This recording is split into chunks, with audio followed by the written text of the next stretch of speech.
Konnichiwa, everybody. Konnichiwa. Noma, thank you for the super. Thank you. Umemi, thank you for the 5 gifted memberships.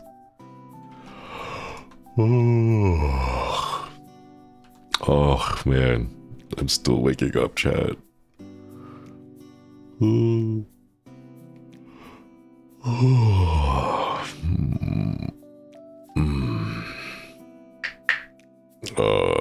Call 82. One of these days the caption will work. Why don't they have that then? You know, like everyone keeps talking about like AI this, AI that. Why don't they put AI to use for like good things that can actually help out people? Oh my goodness. Good morning, everyone. Good morning. You can't sleep? No, thankfully I did sleep. I went to sleep around midnight. And then I woke up at like 6. Why help when it can just steal, right? Aren't those subtitles written by AI? No, these are actually based off of the Google closed captioning audio transcription service or whatever. I don't think if there is, I haven't used it because this is the same plugin that I've been using since like a while back. The plugin itself is from like 2016, I think. So the plugin was made way before AI became a thing. But yeah. Some YouTube videos have automatic dubbing. It's so weird. Yeah, let's start this morning. Let's start this morning with let's start this morning with the rant. I'm so tired of AI videos. I hate it so much. Oh my god. Impidaya, thank you for the 16 months. Thank you. Good morning, evening for me, Shumi and Collective. Hope mornings are kind to everyone today. Thank you. Thanks for re-upping the membership. Okwedi. I've been looking at videos. I've been trying to like find videos. Okay, so here's the thing. When I go over to YouTube and I'm trying to... Okay, here's the thing. Let me step back, give you context, okay? You guys know I'm trying to move to Japan in a few months, right? The few months are coming in a lot faster than I thought. Time is going by a lot quicker. So I just want to make sure that I prepare properly, you know? About Blake, thank you for the 6 months. Okwedi. Hello from EU Koi Panion. Oh, EU time zones. Hello, EU Kois. Hello. But yeah, I get a whole bunch of videos, right? So here's the thing. I want to move to Japan. I want to be realistic about it, right? And I'm not one of those like, oh, I'm gonna move to Japan because it's the land of anime. It's the like, oh, I want to go to Akiba. You know, like I've already done that. You know, I am anime. Okay, I don't have to go there to be like, I want to immerse my. I am the anime. All right, so. Like all the stuff about I want to go there because I love Studio Ghibli and like I love anime and Naruto and all that. Like none of that applies to me. Okay, none of that applies. I want to go there for work, right? So I'm gonna go there and look for. I'm looking for resources to like tell me what it's like to actually live in Japan realistically. As a worker, not there like I'm not like oh you're gonna go to Japan for like 1 month, here's what you should be planning, here's your itinerary for a month long. No, none of that. I'm gonna be there for the long term. I'm like planning out at least like 2 years in advance, right? And so I'm looking for videos about people's like experiences, specifically not the first year, because everyone has like the honeymoon period the first year, right? But once the honeymoon phase ends, then like the reality of, oh, this is just another country, it's another city where I have to wake up, go to work and do my stuff and then try to find time to like go shopping and get some groceries done, like that kind of stuff, right? A lot of the videos that I find, sadly, are pre-pandemic. So they're like pre-2020. So like videos before 2020 to 2022, it's hard to draw any real lessons from, because so much has changed since then, you know? So like I try to avoid avoid focusing too much of those. I'm looking for videos in 2023, 24, and 25, right? Unfortunately, most of the videos from 23, 4, and 5 are like AI. There's so many AI videos out there. It's like, here's what to expect. You know that whole like the stupid text-to-speech voice that you see on like YouTube Shorts and on TikTok and Twitter, right? It's all of that. They just take like the top 5 Reddit posts off of like r/living in Japan or living abroad in Japan or whatever the Reddit is, right? And it's just like an AI text-to-speech voice reading out loud the comments and reading out loud like the OP post. That's all it is. And I'm just like, oh, I'm so tired of these things. It's horrible. I hate that voice. Yeah, the instant I hear the voice, I will like swipe, I will click away, I leave. I just hate it so much. Oh my goodness. Hi, Josuiji, nice new outfit. I love it. Thank you. Glad you like it. I like it too. Yeah. Speaking of AI videos, I found YouTube Shorts where there's this jellyfish that has the eyes from Shark Tale movie, and I was like, oh heck no, this isn't real. And then the comments, have you guys heard? Okay, like last year on Facebook, apparently there was a massive influx of AI bots that are like taking over all of the public Facebook groups and spamming them with pictures of AI generated like Jesus artwork, right? Like the religious Jesus kind, right? Not like Jesus, like the, you know, the office worker or whatever.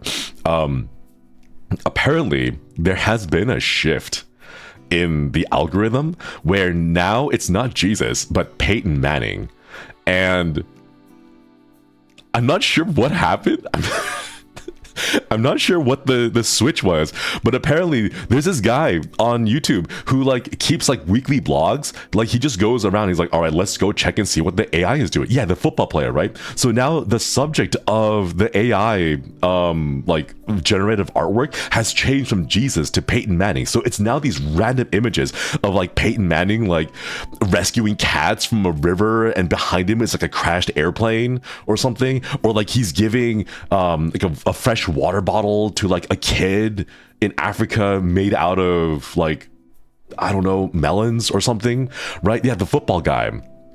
And like I don't know why, but apparently that's been the trend. And it's like, what's going on? Because here's the thing, I hate to admit it, but I'm starting to, okay, at least, caveat, disclaimer, at least for this one very specific corner, it's not all of Facebook, it's like this one very specific area, right? So like if Facebook is a giant, like if there's 100, you know, units that comprise Facebook, this AI shenanigan stuff comprises maybe 1% of that at most, right? It's a very tiny subsection of it, okay? So keep that disclaimer in mind, right? At least for that one tiny 1% area, right? That tiny little subsection of Facebook, I think it's like a microcosm of what the internet would look like if the dead internet theory were true. Reminder again, it's a conspiracy theory. It's not real. We don't have, you know, evidence to show that it is real. It's a conspiracy theory, okay? It's not real. It's not real, chat. But that little small area where the bots have overtaken it, if you look at it, it's like, so that's what the entire thing would be like, you know? Man, it's crazy. It's crazy. Tebow in the chat is going, it should have been me. I don't know who Tebow is. I don't sports. I don't football, but but yeah, apparently it's just that. Internet has so much AI slop these days. It's crazy, chat. It's wild. The thing is, I like my heuristics, at least, are really good. It's really good. So I'll see an image and then immediately I'll know it's AI. Even though I can't describe it, like the feeling of an artwork is instantly AI. So anytime I see like a artwork, or if I see like a profile picture, even if it's like, you know how like YouTube profile pictures are really small, right? Like on the screen, they make up maybe like, what, how big is the circle on the screen? Half an inch in diameter or so? Is that an inch? Yeah, it's a little bit bigger than half an inch, I think. But like even on a little profile picture like that small, I could look at it and be like, nah, that's AI, you know? It's uncanny. You got to vibe check. Exactly. But here's the thing.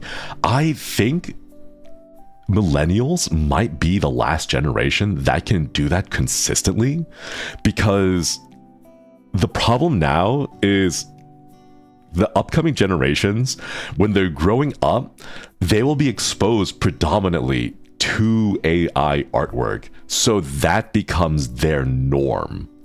You know, so when I grew up, everything was like sketches, right? We like barely had tablets, right? So we had actual sketchbooks, we had like the Copic markers and everything, right? A lot of like traditional media, right? So I kind of like grew up being exposed to a lot of my artist friends who do that, right? So I'm like, I know what real art looks like, right?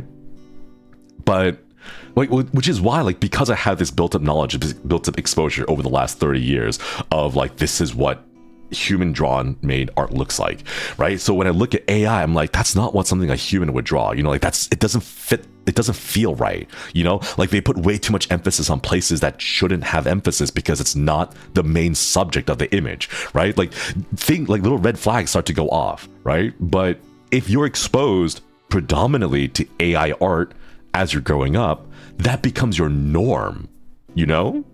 I don't know how I feel about that. HN, thank you for the super. Yeah, she would just be careful of Katame and Urataka people. Sometimes if you're not used to it, you might think they're complimenting you, but actually not. It's okay. I don't expect to be socializing too much.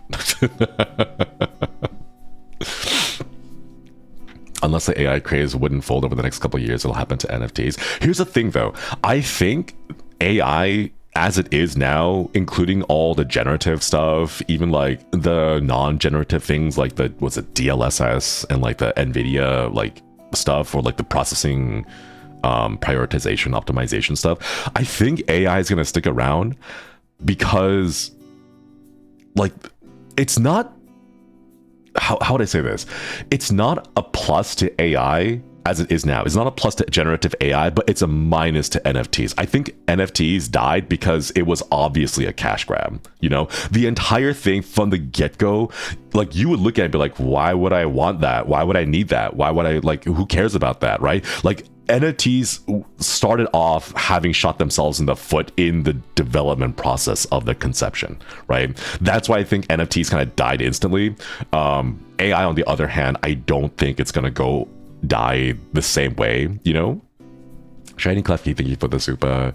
Speaking of real art, Paco Sensei drew new art of you. Did you see it yet? He cooked tart. I haven't seen it on my tags, so no.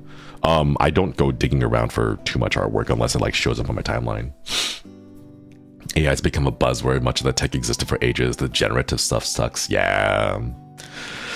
Like, I think the reason why cryptocurrency is kind of dying is because that veil has been slowly pulled over. It's kind of just operating off of hype, and everyone kind of accept, like, I remember when like Bitcoin was like touted as like, oh, it's gonna be the next big world currency, and like at the time I knew because the 2008 like recession had hit, and then people were like panicking and people were pulling money out of the banks and they're like, we can't trust the economy anymore or whatever, blah blah blah, right? So like I understand why the hype took off back in 2008, because like, you know, the real life ecosystem and all the shenanigans going on made it more likely that people wanted to go find alternatives, right? But in 2025, I think the veil has completely fallen off. The mask has completely gone off, and you like everyone recognizes it's just for scamming, right? Which is why like a majority of the tiny crypto stuff, you know how like every single day there's like a new crypto that's like, oh, you know, come buy our crypto stuff, right? And then they all get rug pulled. So like they go from like 12 cents up to like $5, and everyone's like, oh, it's gonna go to $100, and then it shoots back down to what, like worthless, because the guy who owns all of it just sold it all, right? Like, yeah, everyone knows it's for scams now. Xneswe, thank you for the super. I work with generative AI for my job. It's actually really useful for mundane tasks and documentation. The thing is, like, it depends on your usage. Like the AI used for like NVIDIA graphics, you know, like that's fine. Like that has been around for a while now. You know, almost everyone who like, was it NVIDIA 2000, RTX 2000 series, I think. It's like they've had it for a while. But people just kind of lump that in with generative AI. So it's like, it's not the same. You gotta be able to tell the nuance. But the thing is, the way AI is, generative AI is now, unfortunately, it has a use case scenario. And in the way that, like, you would show someone NFTs and be like, what's this for? Who is this, like, who's this gonna help, right? Why would I want an NFT on my own, right? It's like, oh, because you can make it like a non-fungible, like, no one cares about those buzzwords, right? They care about what it does for them, you know? How does it work as a tool? How does it work as, like, an asset, something, right? There's got to be some kind of a value, right? Whatever the buzzwords were for NFTs, nothing of value there. Nothing. The entire thing was kept afloat with hype, with people trying to scam each other. Unfortunately for AI, though, there is a use case scenario. So when you show someone generative AI and they're like, what would I use it for? They'll be like, oh, you can make art. And then they'll be like, oh, that's cool. And then they'll take it. You know, like, people who don't understand will see the bare minimum, like, shallow level, whatever, the demonstrate, you know, that stuff that they show off in, like, Apple iPhone, like, presentations, where it's like, oh, now we can change the color of your text boxes, and everyone's like, wow, that's so cool, right? It's like that, you know? It's just that nonsense, you know? But non-fungible always made me think of fungi, non-mushroom coins. Almost all of our coins are not made with mushrooms. Important to see that AI artists used to be real artists and use their knowledge for evil. I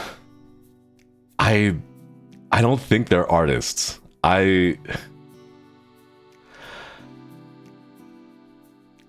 In my mind, it has to come from a creative expression, right? The phrase is specifically from copyright law, but the idea is it needs to be a creative expression. And plugging in prompts is not a creative expression. I don't think that's creative expression. Artists turned AI users are quitters. Sorry to be harsh. I've seen a few. It's really rough. Stop making gorillas. I can't keep up. I'm trying to keep them short. I need to make this a habit and, like, a routine for myself, because I'm like, I'm gonna make morning streams a routine. So I gotta do it. You know, I gotta do it even if I'm feeling EP. I guess waking up and being angry at something is a good way to wake up. Today I'm gonna wake up, and if I feel sleepy, I'm just gonna get mad about AI. I remember hearing of someone using AI to come up with AI prompts for themselves, and it's so funny but depressing at the same time. I'm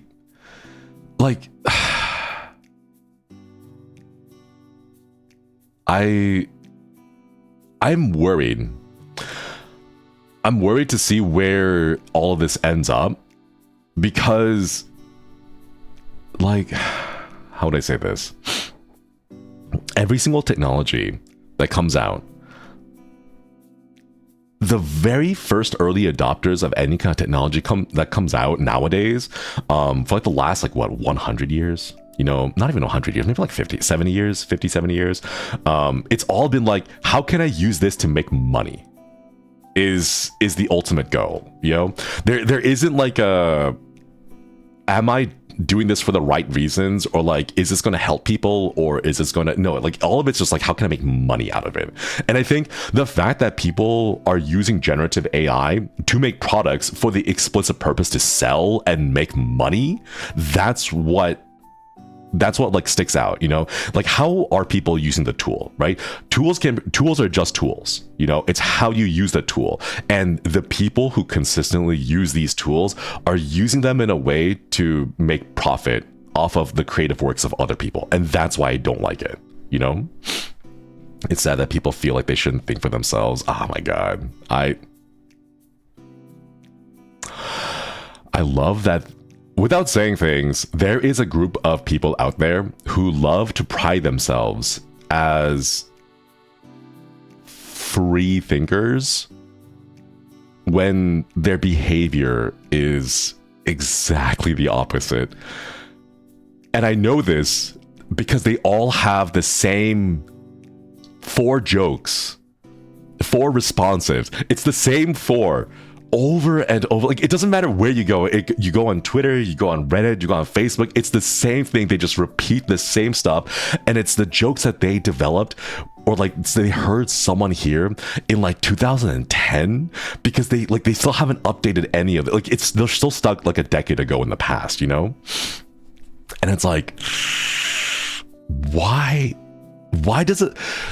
What is it about human brains, the human psyche, that lends themselves to doing that? You know, okay, you know that one scene in the first Avengers movie, right, where Loki shows up and it's like human beings are made to be like, what did he use? Ruled over, and like, I like kneel. Like, what? Like, why do you have free will? Why do you have free thought when you can just submit to, you know, Loki, right?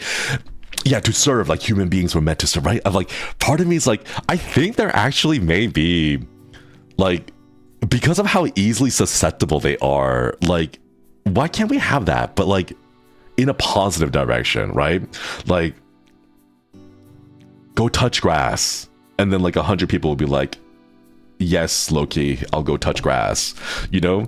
Or like, why is it never in a positive direction? You know, why is it never in a constructive direction? Why can't, like if I were a cult leader, right? If I were to be a cult leader, I'd be like, all right, cult members, it's time for your daily hydration and grass touching routine. We're gonna go drink and make sure that we get enough fiber in our food and get enough water, and we're all gonna go on a little hike, and it's gonna be really cool, and we're gonna check out some really cool flowers, and if we're lucky, maybe we'll see some really awesome birds, you know? Bird watching. Have you guys gone bird watching? That's kind of cool, isn't it? You know? Because those people never care about they only care about themselves, never others. But that's the thing, right? Like, because here's the thing. When I see someone and I'm like, that person, they are certainly a narcissist. The way they act, the way they have disregard for other people, like, I don't like them because I can tell that they are narcissistic in nature, right? They are so selfish. They are so egocentric. I would not trust them. I don't want to follow them into whatever venture, you know, idea, plan they have, right? Why doesn't that work for people? You know? Like, why doesn't it? Because, like, I'm thinking to myself, like, if I saw that, red flags would go off in my mind, right? And I'm like, that person is a red flag. Do not get near them. You know, do not engage, right? And then, like, because I've seen enough, like, true crime documentaries about cults, it's like, yeah, I know they prey on, like, the vulnerable. I know they prey on the people who are susceptible. Like, I'm mad about this because my parents are falling into that. The older my parents get, the more susceptible they are to scams and just vulnerable stuff. You know, have I told you guys my parents are getting older because, you know, time, that's how time works, right? So my parents are getting older, and like a lot of health issues are also coming up. So like my worry is like, oh man, you know, I gotta take care of them, right? But because some health issues are coming up, they are also falling victim to a lot of these like scammers that are coming around being like, hey, we recently heard, like, okay, because I hate the system. I hate the way the system is set up, okay? Because my parents are getting older, they're getting more health issues. So what they do is they go and purchase products that they see are like, you know, like, buy this supplement, it's going to help with your blood pressure, or like, buy this, it's going to help with arthritis or whatever, right? So they buy these products, like, which fine, I can understand. They're looking for ways to like alleviate their symptoms, right? That makes sense, right? However, because everything is capitalism, because everything is marketing, because everything is like consumer data, that information, their habits changing, their shopping habits changing to be less about buying sugar candy and all that stuff, right? And more towards like health-centric stuff.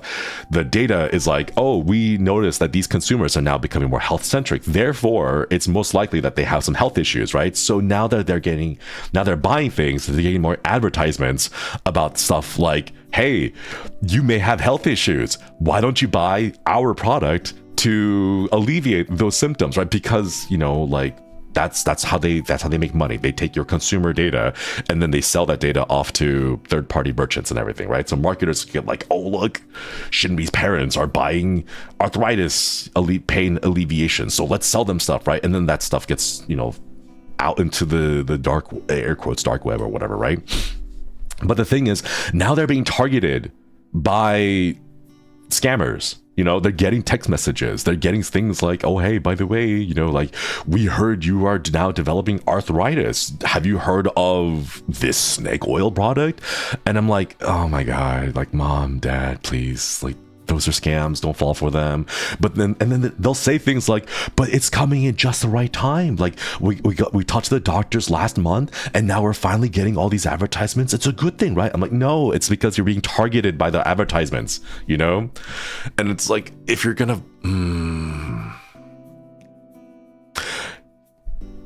what's that rule? There's a rule out there that says like the amount of effort it takes to disprove bullshit claims is orders of magnitude more difficult than the ability for someone to continue to spew bullshit claims, you know? But yeah, that's the kind of stuff that my parents are falling for. So I, like, you know, growing up, it would have been like, oh, you know, you can't read Illicit American, so let me read Illicit American for you, and I would do the translation for Illicit American, you know, because they only speak Sinakuni, right? And I grew up having to take care of all that, and now at this age, I'm like, I still have to take care of them, but now it's because, you know, it's for the other direction, you know, it's not me telling them about, like, you know, taxes or home leases or car rentals or whatever. It's now like, please don't fall for these scams. You know, that's a scam. That's AI. That's not real. You know, no, that's shrimp Jesus isn't a real thing. And no, like,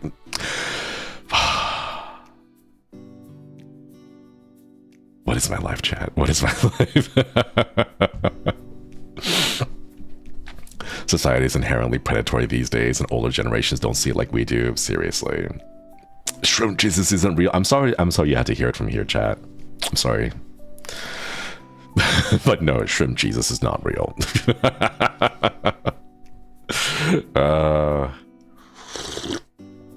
And here's the thing, you know, I come from the generation where our motto online, I know like half of chat, more than half, like 80% of chat actually, because I know you guys. Marina Panda, thank you for the 27 months. Okwedi, shrimp Jesus. Yeah. Thank you. Okwedi. I know we are from the generation that our catchphrase online could have basically been pics or it didn't happen, right? Because that's how we verify things. Someone would go online and make an outlandish claim. They would come up with a crazy narrative about this wild story that happened, right? And we would say pics or it didn't happen, right? Because that, like, yeah, Photoshop existed back then, right? But the degree at which how much more difficult it was to actually Photoshop something, right? The amount of effort it took because we didn't have all these tools, right? So we could say reliably pics or it didn't happen because, you know, back then you had a photo, right? You had like instant film, you know, the disposable cameras, right? And like even when we had digital images, right, with like the little cameras with the fat SD cards and everything, right? Like it was still very difficult to Photoshop, so we could reliably trust photos. You know, has science gone too far? It's a bird with like really buffed out arms, right? And now we can't say that, right? We're getting to the point where we can't even say videos or it didn't happen, right? Pics are easy to decipher if they were edited. Yeah. Oh my god, I remember seeing a thing. This family pretended that they had seen real fairies, but the way that they did was they actually went in and they like physically, like they got like the printed images and they would like physically paint in like fairies into the artwork, but they were like really good at like hyper realistic painting. So they were like showing these pictures. Yeah, the Cottingley fairies. Yeah, those guys, right? Because like they would take pictures of their daughters like out there in the forest or whatever, right? And they would like manually go in there and like paint in fairies and everything. Like that was cool, you know? That's dedication. Exactly. You can't just Photoshop that over in like, a couple of hours. Like, you gotta work on that for like a week. Sir Arthur Conan Doyle fell for that one. Oh my god. Oh man, that's crazy. They even cut them out of the books and had them physically in the yeah, like that's the crazy stuff, But nowadays, like, yeah, that took effort. Nowadays, you can just like generate stuff with AI and then post it online, and everyone's like, oh man, like OMG, that's amazing. And then you'll see like a whole bunch of grandmas, typing amen with the prayer emojis, and it's like, what's happening to this internet, And I find it odd that like the generation that taught us to be very skeptical of everything that you read online, it's like, why did they fall for everything, I distinctly remember my parents telling me like, hey, don't believe everything you see online, right? I'm like, okay, mom, dad, like, sure, whatever, right? So someone would be like, hey kid, like, what's your name? ASL? And I'd be like, I'm 49, male, Florida. And they're like, like, you're a 49-year-old in Florida? Yeah. How about them oranges, right? Like that kind of stuff, right? So like I was always skeptical of online stuff, right? Oh my god, please don't let that happen to us. I have to warn you, it's not a thing that is inherent to any generation. It's not a thing inherent to any person, any group, right? It is something you have to actively work on, right? Like even now in 2025, there are people who actually still think Zoomers are children.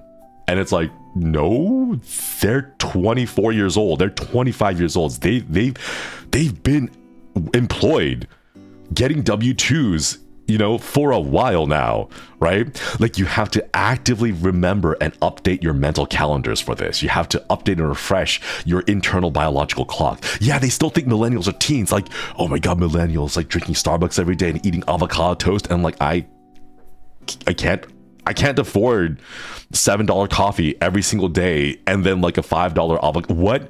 Like if your delusions of me start with me spending like $20 a day on coffee and avocado toast, like that's more money than I have, Roxby, thank you for the 27 months. Okoidi. Not the avocado. I hate the fact that I actually know people who ate avocado toast, but it wasn't like a daily thing, like they would eat like avocado toast like once a month as like a treat, because they would like, I want to treat myself. Yeah. And the treat was like toasted Wonder Bread with like half an avocado, salt and pepper, and that was it. If you want to get spicy, if you wanted to like spruce things up a little bit, you'd add a splash of Tabasco sauce into it. Oh man, we're getting crazy now, aren't we? Right? But yeah,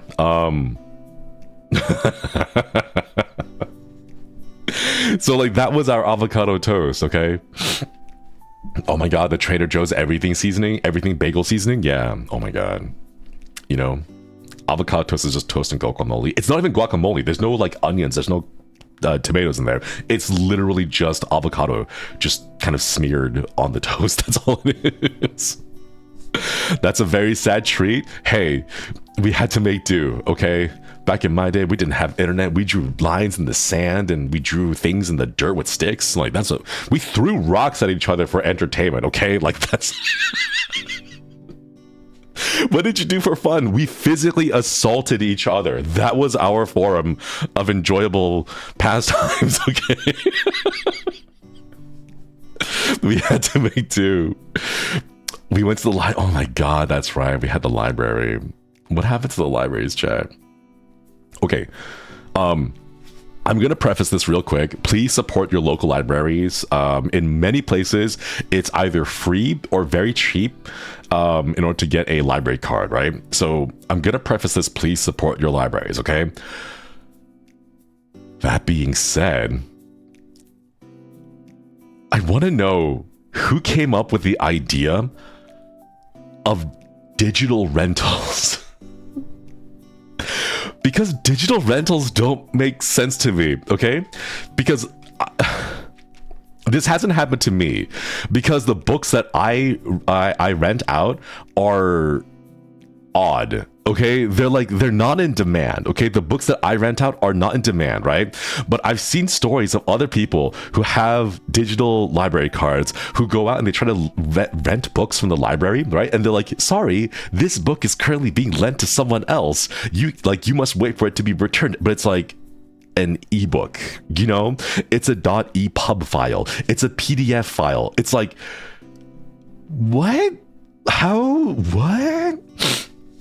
Okay, digital library cards are great, right? Like a lot of libraries have apps. They have a little QR code. You walk in, you scan the QR code, you get in, right? Like that stuff is super fun, right? Also, digital library cards mean that like, your account, all of it's tied there. You can like look up, you know, like which books you rented out or when they're due back, right? I'm fine with the digital library cards. That part's okay, right? It's the rental or loaning of digital books as if they are physical, which is confusing to me, you know? I don't understand that. I don't understand it, right? Feels like a weird version of NFTs, like there's a limited number of this digital file, right? That's what I'm saying. I don't know. I don't know. I don't understand that part, right? Part of me wants to believe it's not the library's fault, right? Like it's not the library making the decision, because it cannot be that like hundreds of libraries around the nation all collectively agreed together, like, let's put this artificial scarcity on digital goods, right? I'm pretty sure it's not the libraries. I think it's the publishers, right? As a former student, it's the publisher that sells the license. Yeah, that's what I'm saying. That's what I'm saying. It's got to be someone else making the libraries do this, you know? It has to do with the company. They're actually treated as physical books. They can only buy 5 for the popular ones, even though it's not physical. Okay, it's not. I knew it. Yeah, because there's no way so many independent libraries would collectively agree to do this kind of like shenanigans, right? I don't know. I'm so curious about what the licensing contract is for the libraries. I'm so curious. I want to know, right? I'm sure librarians aren't exactly psyched at the idea of hoarding books. Right, exactly. Because I thought like the people who work at the libraries themselves would be more than happy to share books to everyone, right? So like, it can't be their fault. It's got to be someone else's. So like, I want to know. I really want to know. What's going on? What's the contract look like? Give me, I want to read it. I want to read the contract.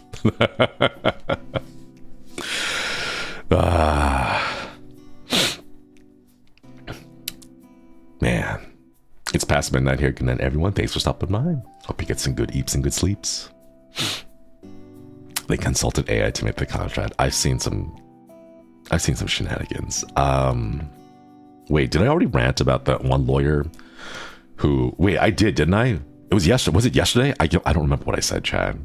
It's been a while. I say things during my zatsus and I completely forgot. I forget everything. That one AI company or whatever that tried to generate their own lawyer, and then they try to present it in court. Oh my god.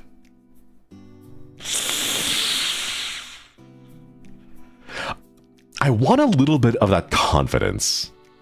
That's the thing, right? Out of context of everything, I just want that confidence. Huh? What? Yeah. So apparently there's a person who went to court, right? And instead of hiring a real attorney, they generated a virtual AI video of an attorney to represent them in court, and the judge shut that down so hard. Yeah, AI lawyer avatar, whatever. It's like, oh my god. Chat GPT, more like Chat Esquire. Honestly, I would rather take like the collective chat here and trust you guys with legal knowledge more than I would AI, you know? It's one of those things where like, if you ask AI a question about something and it gives, if you ask AI a question about something you're not knowledgeable in, it will give you a lot of stuff that seems like it's accurate, right? But if you ask AI things that you actually have knowledge in, you realize it's completely full of shit. So whenever I use AI to like ask it for like legal questions, right? I look at it because like back in, was it 2000? When did it come out? 2021, 22, right? I asked it, I saw it, I'm like, okay, let's see how good this thing is, right? And I asked it a very basic law question that like any law student would be able to see. And I look at it, I'm like, oh, this person would fail instantly. Like there is nothing about this response that is accurate at all, right? And the best part, it just made up its own citations. It made up cases that did not exist. What did it say the case was? It didn't. It just made up a case. It's like, oh yeah, in this case, X versus Y in 2017. I'm like, all right, let's go double check that, right? So I look up X versus Y from 2017, Supreme Court of like Ohio or whatever, right? I look at it, I'm like, oh, interesting. There is no such a case, right? The docket number is made up too. I wonder where this is from, right? And it's like, the fact that there's been multiple lawyers who've been flagged for using ChatGPT to draft up their motions, not even internal memos, motions, right? The thing you submit to the court. Oh my God. Oh my God. Okay, so like if it's a memorandum, if it's a memo, those things usually stay in-house. They stay like in the firm, right? Because it's like a memo, you know, like your partner asks you like, hey, like our client needs XYZ, like can you do some research on XYZ? Let me know what our chances are, you know? Like they'll do that, right? And then you write a memo and you're like, I think our chances are pretty bad. Like, you know, here are the cases before it that like are kind of similar to ours and they lost, so it's likely that we're also going to lose here because the factors are similar in our cases with these, right? Like you write a memo, right? It's like an informative memo to someone, right? Be like, you know, like I believe it's a good case, I believe you have a strong or a weak case, and you give them facts, you give them information, right? That stuff stays in-house. I can understand that, right? But when you put something in a document that you're supposed to submit to the court, one, the judge reads it, okay? And two, it's public. It's public. You can look it up. Like, what? Oh my God. Because here's the thing. Court filings are public, okay? The system that you need to use, I believe it's called Pacer. It's clunky as hell. It's really stupid. I don't know why we still use it, but it's called Pacer, right? But like you can use it to look up documents that have been submitted to court, right? It's all public. It's all there, right? Like even if you don't have like a legal degree or you don't work for a law firm, you can still access it. Like you can access a small number of it for free because it's supposed to be all public, right? But like people can see it. They can see it. And it's like, why would you put your name on a thing made by ChatGPT? Like, oh my God. Oh my God. You know, like the document starts with, sure, I can write a memo. Of, oh my God. Like, oh my God.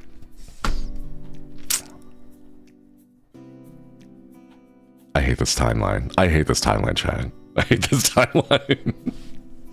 Aggie, thank you for the 25 months. To be fair, if my lawyer used ChatGPT on my case, I'd want a refund even if we won. Seriously, right? Mickey, thank you for the super. This is how I thought the robot uprising would go. Seriously. Me neither. Me neither. Okay, here's the thing. The job of lawyers is basically Googling.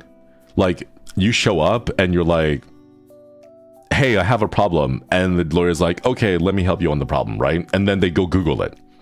It's basically that, right? But it's not just Googling, okay? It's not just you go to Google and be like Kevin hit my car, how much can I sue him for, right? It's not like that, right? There's a specific way that you have to Google things, right? And like, I don't understand why so many lawyers who are supposed to be good at reasoning, right? You don't have to be smart. You don't have to be smart. That's like a big misconception. You don't need to be smart to be a lawyer. You just need to be good at reasoning, like working things out, breaking things into step-by-step problems, and then working through step 1, then step 2, then step 3. Like that's all you're doing, right? You just gotta be good at reasoning, right?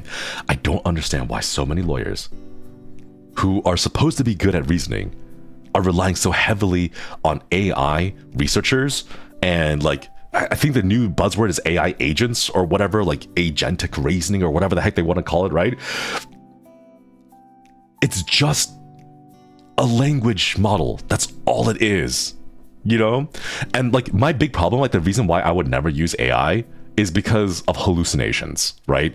The fact that so many, like, if I had an intern working for me at a law firm and they made a mistake, okay, that would have been fine. I'm like, all right, walk me through your reasoning, right? Let me figure out why your reasoning was faulty and why you made the mistake so that we can fix it, right? Like, I know it's a human error, right? Like, they made a mistake. It wasn't like intentional or whatever, right? You can't do that with AI, right? It's gonna hallucinate, right? There has not been a single AI model that cannot hallucinate, right? Like, it's inherent to the way that things work, right? And because of the hallucination, I can never trust it, okay? I can never trust it. And I don't want to, because, like, for humans, I can go to them and be like, hey, you know, I see where you were going with this, but, like, here's a little bit of flawed reasoning. Let's work it out together so that you don't make the same mistake again the second time, right? Like, I can talk to someone about that and make sure that they don't make the mistake, at least have them understand, right? You can't do that with AI. You can't. It just says, like, oh my God, like, what was the thing? How many R's are in the word strawberry? And then AI will confidently be like, there are 2 R's in strawberry, right? And even if you get it to admit that it was a mistake, it'll say, oh yeah, I'm sorry, there definitely are 3 R's in the word strawberry, right? It's not sticky. It's not learning. It's not like, it's not going to take that experience, move forward with that experience in mind to help color the future prompts and results that it gives you, right? It will continue to hallucinate for as long as it exists. And it's like, I can't trust that, you know? Also, you can't make it explain why it said 2 in the first place. Exactly. If it's an intern and they make a mistake and I'm like, I ask him like, hey, why did you argue this way? Or why did you make a research why did your research go in this direction, right? I could talk to them about it and then, like, figure out why they made it. Like, you know, like, my bad, I explained something wrong to you, which is why you did this mistake, or like you misinterpreted or misunderstood this point, that this argument, right? I can talk to them about it, you know? I can work with them so that it gets better in the future, right? Intense clicks usually do initial reaches, but they also check all the legal citations. Exactly. And the thing is, they also check them in the proper format so that if I have any questions, I'm like, oh wait, this case that you referenced sounds really good. You know, let me look it up more, right? Like, give me the actual information, the citation stuff, right? I can go up and look it up, right? And it's not a fake case that it just hallucinated and just made up in its mind, right?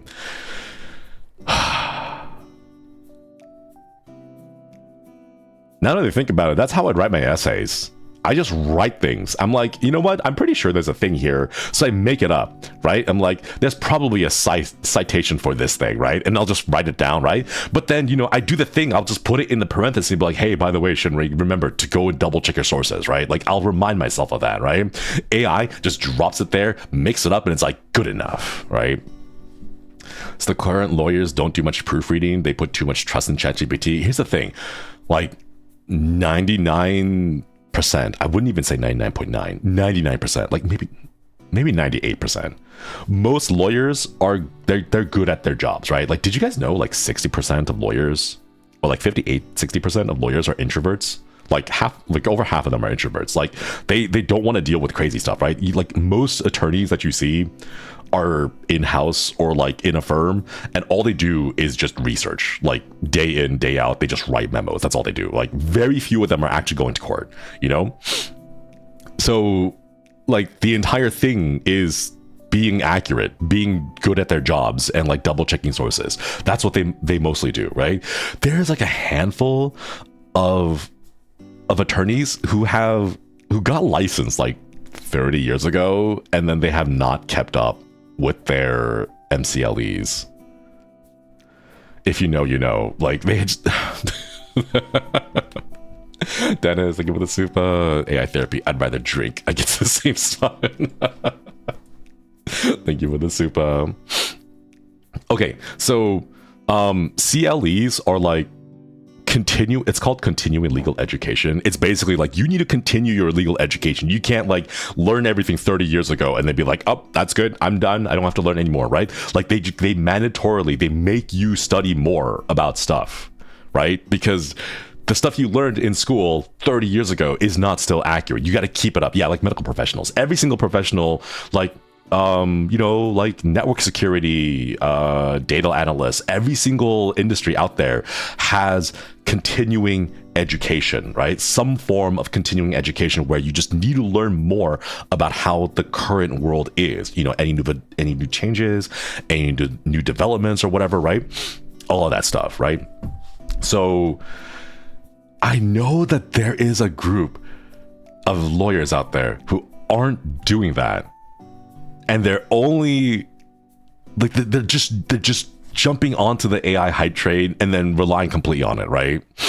CLEs are like CPEs for CPAs. Yeah, every single industry, every single field has some form of continuing education, you know? I love living in industries that require up-to-date education. 100%, right? Especially for things that are like really important. Like, you just gotta know, right? I mean, like, there's a few areas like taxes where they're like, there's areas like taxes where there are over like 1,000 changes to the tax code per year. So there's like more than like 3-4 changes every single day, and like even if you wanted to, you can't really keep up, you know? Like even if you wanted to stay on top of it, you literally cannot, because so many changes are happening so frequently. Okay, which is why like they kind of specialize in, you know, like corporate taxes, or like, I don't know, I'm not a tax attorney or whatever, but they specialize in one area, and then they like rely on everyone else to like, you know, sum up the changes in their specific individual like fields, ecosystems, you know, that kind of stuff, right? It's mandatory in most jurisdictions. They sometimes audit you to make sure that you took the classes. Yeah, exactly. Man, you remind me of doctors back in Tahiti that used to old methods that aren't accurate anymore. No, you know, like even science. Like, I'm sorry, chat. I'm sorry, but Pluto is not a planet. It is a planetoid. It doesn't hit the classifications. It doesn't check all the boxes for a planet. I'm so sorry. I know, as it hurts me to say it as a millennial, right? But we've been through it before, right? I'm sorry. Not listening to the Pluto slander. No, it's a planet to me. I'm sorry. But as astronomy gets better with more accurate tools and more accurate readings and better understanding, we have to make updates to the information that we know. All right, we have to make updates. Okay. For Pluto, I can ignore science just this once. How much is Big Pluto paying you, chat? Yeah, Sailor Pluto will never forgive you for this. Oh man. Honestly, you could almost say that Sailor Pluto, it's even more impressive that Sailor Pluto is, you know, is part of the gang, because even without being an actual planet, Sailor Pluto was still able to make it, you know? So it should be like an inspirational story. But yeah, I'm just saying, like, as we learn more, as things develop, it should be standard that we update our information, we update our, you know, ideas, and that even goes into our brains, you know, our world viewpoint. Okay, I spoke at a tech conference like 7 years ago about the dangers of AI. Now I feel like I'm living the personal dystopia predicted. It's insane. Yeah. Big Pluto cannot afford to have anyone in its pockets because Pluto is small. How old are Gen Alpha now? I think that like Gen Alpha's like approaching 18, right? Like voting age. Like they're about to like leave high school and enter the college ages, right? Are they? Almost, yeah. What's the current gen? The current gen is Gen Alpha. But like they're like in their teens, aren't they? 15 at most? What? No, because like millennials are like 29, 28-ish to like 40, right? The oldest are like 17. Oh, okay, so we still got a little bit. All right. Everyone, this is your periodic reminder that Zoomers, Gen Z are now in the workforce. They have been in the workforce for a while. Please update everyone's mental calendar worldviews. Please update those. Yeah. Download the latest patch notes. Yeah, there are Zoomers amongst you. As an older Gen Z, I actually had a couple of alpha gens with computers. Had to help a couple of alpha gens with computer stuff. I have already ranted about this. I've already ranted about this. I am so mad. Okay, wait. Am I mad? Am I mad about this? I'm not mad. I'm disappointed. God. No. Okay, I'm not mad, but I am disappointed about it. Okay.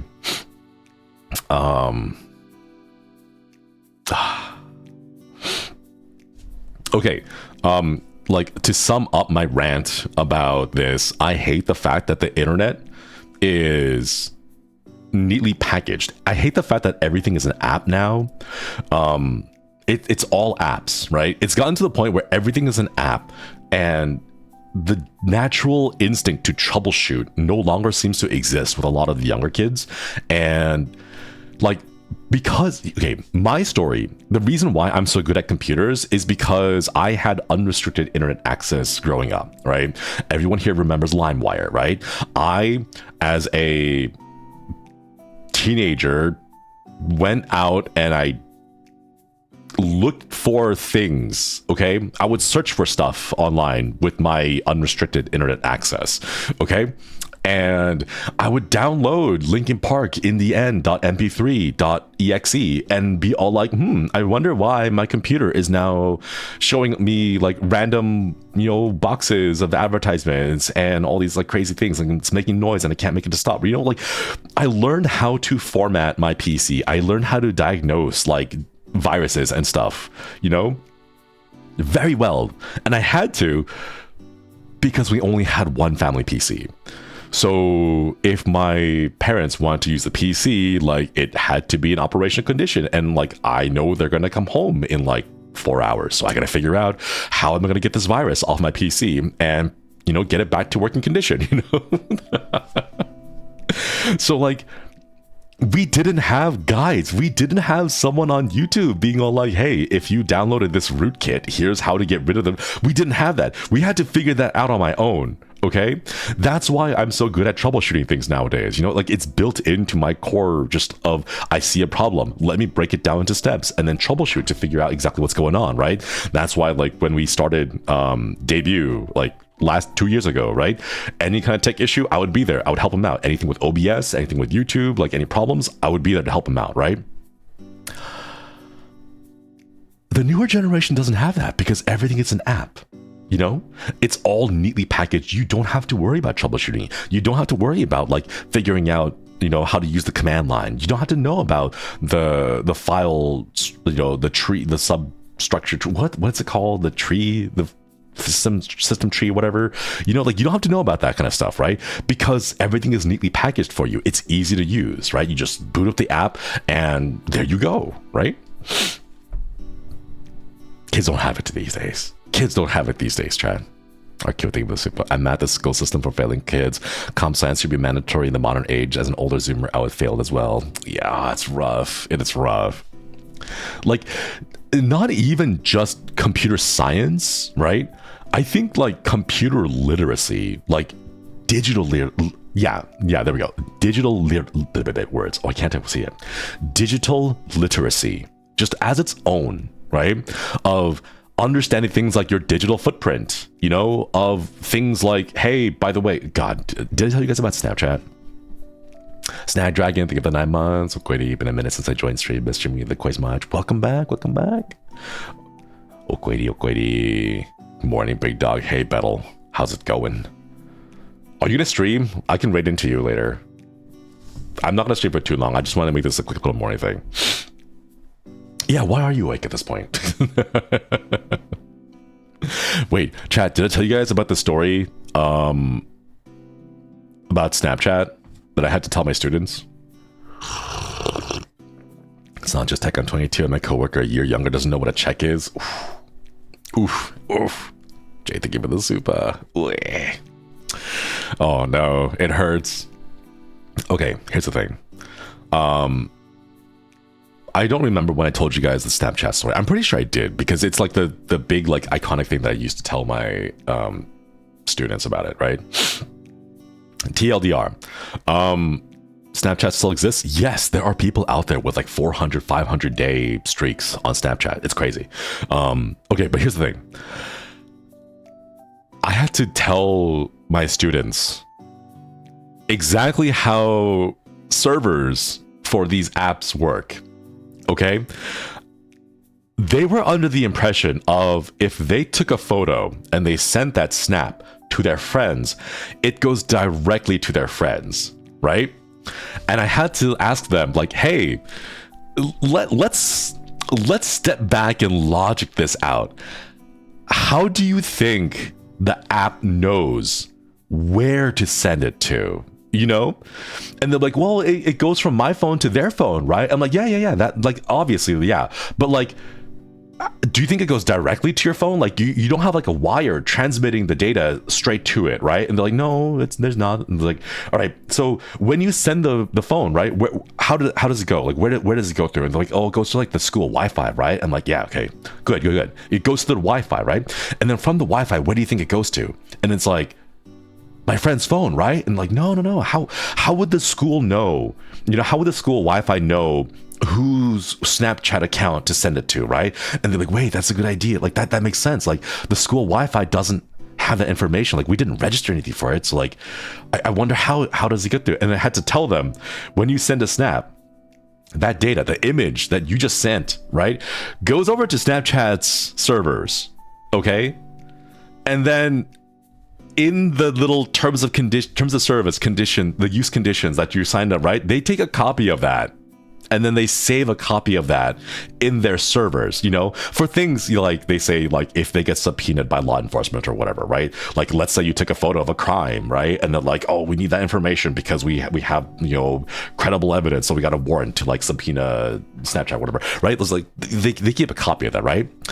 And then Snapchat's like, okay, well, we know, you know, A just sent a picture and they want to send it to B. Let's go look up our user base. And then like, look, we found their friend's account. That's user B. So let's send that photo over to them, right? And then the faces that I saw on their, oh my God, the expressions on their faces when I had to explain to them, like, oh yeah, by the way, the photo doesn't go from you to your friend. It goes from you to Snapchat servers and then to a friend, and they keep a copy of that, right? And then you saw the faces of the kids, right? I could tell like exactly who had sent what to whom. Like, okay, no, sorry. I could tell who sent what. I don't know to whom, right? But you could tell what kind of content they sent to each other by the expressions on their faces, right? There was a few who were like, whoa, that's so cool, right? And I like, you know, if you want to learn more about like PC networks and like how computers work, like check out these resources, right? But there was other few that were like, oh no, right? Like the slow like smile on their faces slowly goes away. Like the smile melts into a frown in real time. Their eyebrows start to get concerned and worried, right? And then like I could see them suddenly reach for their phones, and I had to remind them like, oh, by the way, deleting it on your phone doesn't do anything, because in the act of sending it, the server already has a copy. You know, like I know Snapchat says the image disappears, right? Like the image destroys itself or what? Like I know it says that, right? But that's not how it actually works, right? Like you just can't access it. It's still there. You can't access the thing, okay? Like, yeah. Oh my God. Arkeo, thank you for the super. It's Mr. Incredible Meme in real time. Yeah. Awesome, Shimmy. I gotta go make a few phone calls now. Oh, good luck. Good luck with that battle. And the rest of the class was basically just telling them like how, like, chat, do you guys know what happens when you delete your files on a PC? If you have like, if everyone, like most people who use Windows, like actually any operating system, most operating systems I would say, if you delete a file on your PC, you know it doesn't actually delete the file, right? So like imagine like a big sandbox, right? And then you draw things in the sand to make artwork, right? And then you kind of like block off that thing, like, hey, here's a picture of a cat, don't touch that picture of a cat, right? And then like the rest of your operating system kind of respects that and says like, okay, that little chunk of data represents the picture of a cat, and the user has told me don't touch it. Okay, so I won't mess around with any of the sand in that area, right? It's all it does is it sets up a boundary, like, yeah, headers, right? That's all it does. It's just like at this point in the hard drive, don't touch the data here because it's supposed to be a cat. It's supposed to be a picture of a cat, right? When you delete it, all it does is it just removes the header. It just removes that thing and it just says, oh, it's free space now, right? The image is still there. The data, you know, that says this area represents a picture of a cat is still there. It's just now it's free space for anyone to write things over it, okay? Which is how data recovery works, right? You might accidentally delete a file, but you can recover the data because it's still there, assuming it hasn't been overwritten yet, you know? Yeah, it's buried in the depths but never gone, right? If you want to get rid of it, you have to do a process called zeroing out, where you will literally go in there. Like if you have a picture of a cat in the sand, right? You go over it with like, you know, the Zen like sand garden brushes, right? You literally go and you zero out all of the data and you reset it back to factory default, effectively, right? That's what you got to do to it. That's how you actually get rid of the data, you know? So like I use the Snapchat thing as a way, like, yeah, by the way, like even if you can't access it, like it's still there, right? You just your app can't directly get to it, so that information is still kind of there. Your PC just now doesn't recognize it as don't touch this zone because it's a picture of a cat, you know? Sandbox is a good metaphor. Yeah, I picked up on that because one of my coworkers at a department had a little, sorry, I wouldn't say little, it was pretty huge, like a foot long, a square, it's like a foot by 1 foot, it's like 1 foot squared, it's like a giant like Zen garden, and you can tell how close to like exam season it was by how meticulous the lines were in the sand, because in our teacher's lounge we just have that, right? And like the more stressed she was, the more time she would spend like drawing intricate patterns in the sand, right? And I'm like, you know what, you found like a great coping mechanism, a great way to just zone out and just chill. Love that for you, right? But like at the beginning it was just kind of like really, you know, simple, just little lines here and there, right? But then like as the semester goes on, right, it becomes more and more intricate with like crazier designs, and you can tell that she's been spending more and more time on it, you know? It was amazing. Yeah, little sandbox with the small little rakes. Yeah, the Zen gardens. It's the graduation exam and you see the Mona Lisa, right? Oh my god. And she like stops like combing the sand. She just gets like tweezers and individually places each sand where she wants. Oh man. But yeah, not so Zen. It's like, oh, why is I need Zen, give me the Zen, why isn't this giving me the Zen, you know? It's kind of like Mortuary Assistant, The Descent into Madness. Oh my god, did you guys see Mortuary Assistant is getting a movie? I am warily optimistic about it. I want it to be good. I want it to be good. Okay, yeah, the Mortuary Assistant, the game, it has been picked up for a movie. They already have two actors starring for it. The track record for game to movie adaptations have been very bad. Cautiously optimistic? No, warily optimistic. I wouldn't say cautiously because it's like, I'm like 45 optimistic and 55 I know it's going to be garbage. So it's more of I'm expecting it to be garbage than I'm expecting it to be good, right? But it's like, it has the potential. It has the potential to be good, okay? Like, if they just take the story, they can literally take the same gameplay, right? They can just have the game, right? You embalm 3 bodies, right? And then in between each of the embalmings, right, you just have jump scares, right? No, okay, never mind. Cut it down to 2 bodies, right? 1.5 bodies, you know?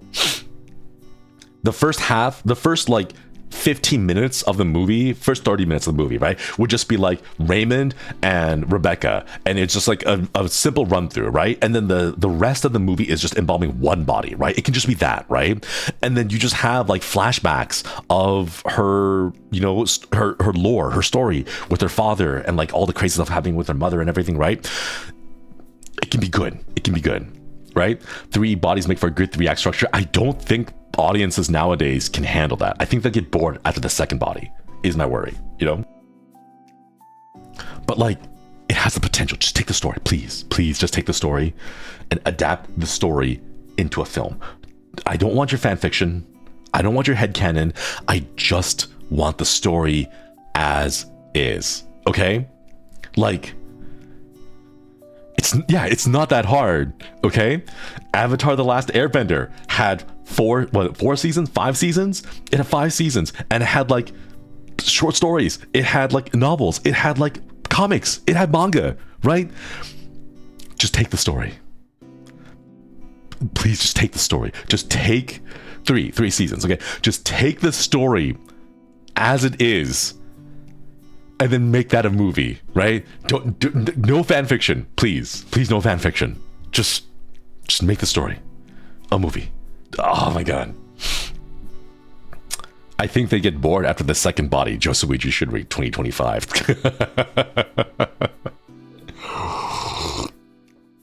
But like, my worry is it has the potential to be good, right? But my worry, it's gonna be another summer Hollywood throwaway, cheap jump scare. Bring your boyfriend, bring your girlfriend to the movies and get spooked. That would be the most shameful thing to happen to it, the most disappointing thing to happen to it, you know? Turning that franchise into just like a, hey, come over, bring your boyfriend over and get spooked. Ooh, you know, like that kind of stuff. Ugh.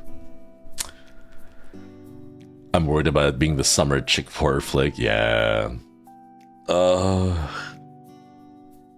it is what it is, you know? Do you know what the studio working on is? No, I haven't looked that far into it.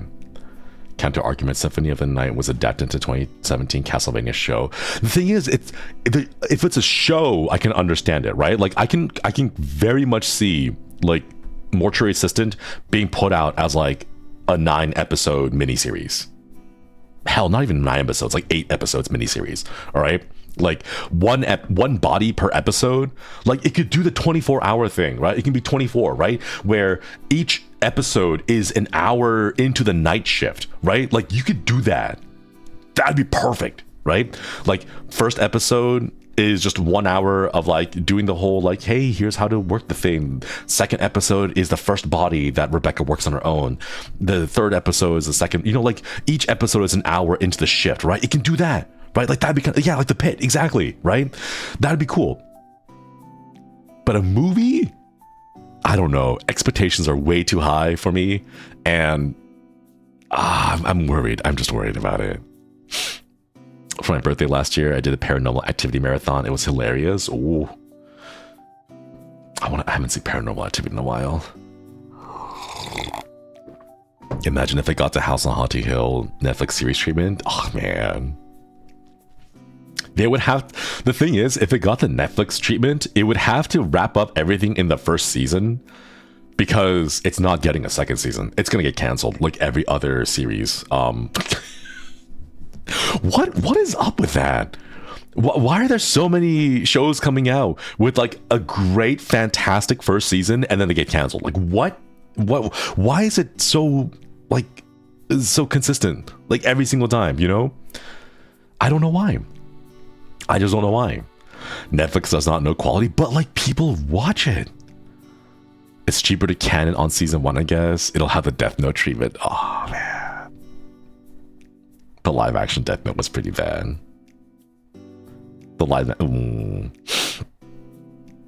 The second live action one, the second live action Death Note, where they introduced the female Shinigami, that one was okay, but like I don't know if it was okay because it was okay objectively, or if it was okay because the initial one had set the bar so low, you know.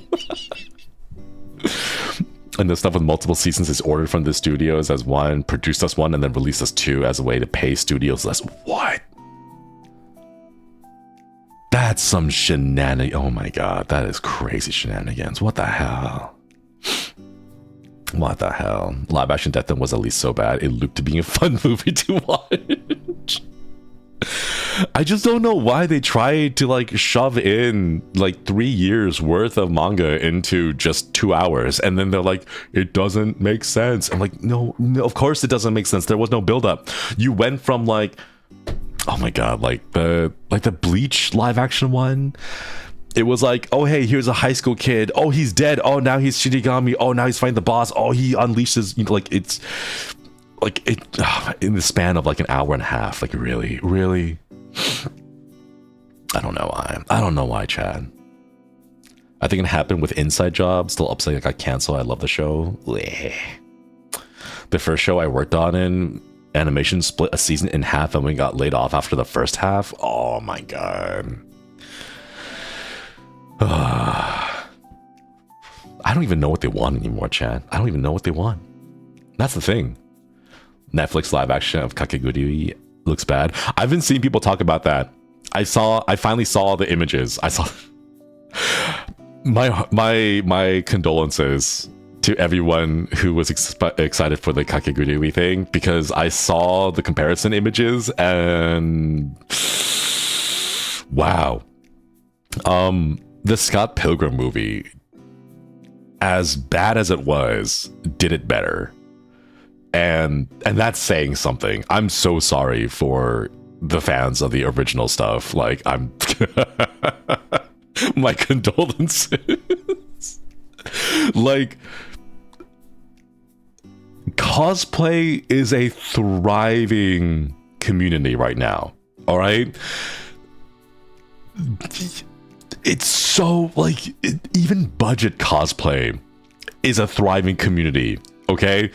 Why are these costumes and outfits so much worse than cosplayers? Like, what? Oh my god. Man, it's terrible. I hate Scott Pilgrim, but the reason it works is because the game compressed it so well.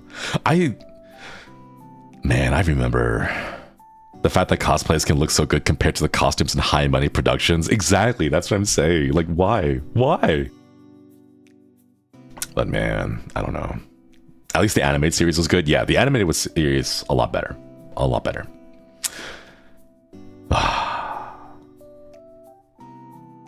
By the way, chat, if you guys don't know, in Scott Pilgrim, no one is the good guy. Scott Pilgrim is not a character you should be idolizing. Please do not.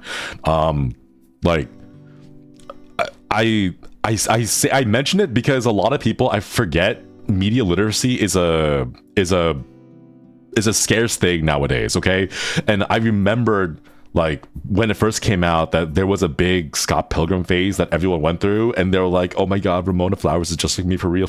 And like, you realize that's not a good thing. Like, you should not be idolizing these characters. Like, this is like a cautionary tale, if anything, you know, like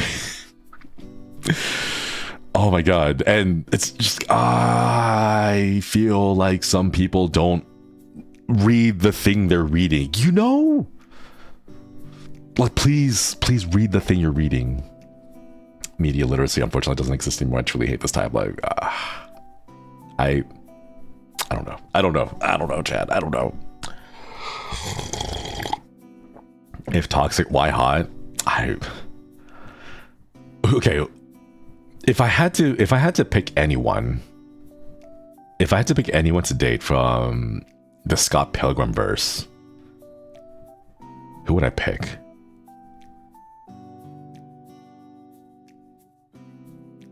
They're all problematic. They're all problematic. His roommate.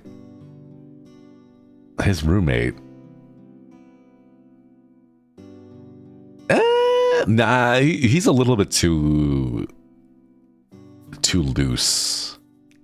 He's a little bit too loose for my liking. Yeah, troublematic. He's troublesome, problematic. But yeah, I don't know. Ramona would still be a minor when she dated all 7 exes. I'm pretty sure like half of them were, I don't know, the Asian twins. Was it the Katayanagi or something? The one they played the Battle of the Bands one, maybe. I don't know. I can't think of anything. They all seem like babies to me. I'm like a decade older than all the characters, I think. So I don't know. I've never seen it, but pick the one with the most money. That would be Gideon, wouldn't it? I think it'd be Gideon. Matthew Patel. Pirates are in this year. When BoJack Horseman was airing, people were idolizing the main protagonist and made the creators shocked because of how awful he was. Here's the thing. For BoJack Horseman, my millennial friends and I were like, we saw that and was like, haha, he's just like me for real, right? Because we saw him as a caricature. You know, the first season came out and we're all like, yeah, he's just like me for real, ha ha ha, right? Because we saw him as like, obviously a guy making very bad decisions and dragging everyone else down with him, refuses to take accountability for any of his actions and decisions, right? And like, yeah, you know, like it's you know, the stereotypical, you know, person that we know in high school, we know in college, you know, who is just nothing but a black hole just sucking everyone down, right? Like, it's funny, right?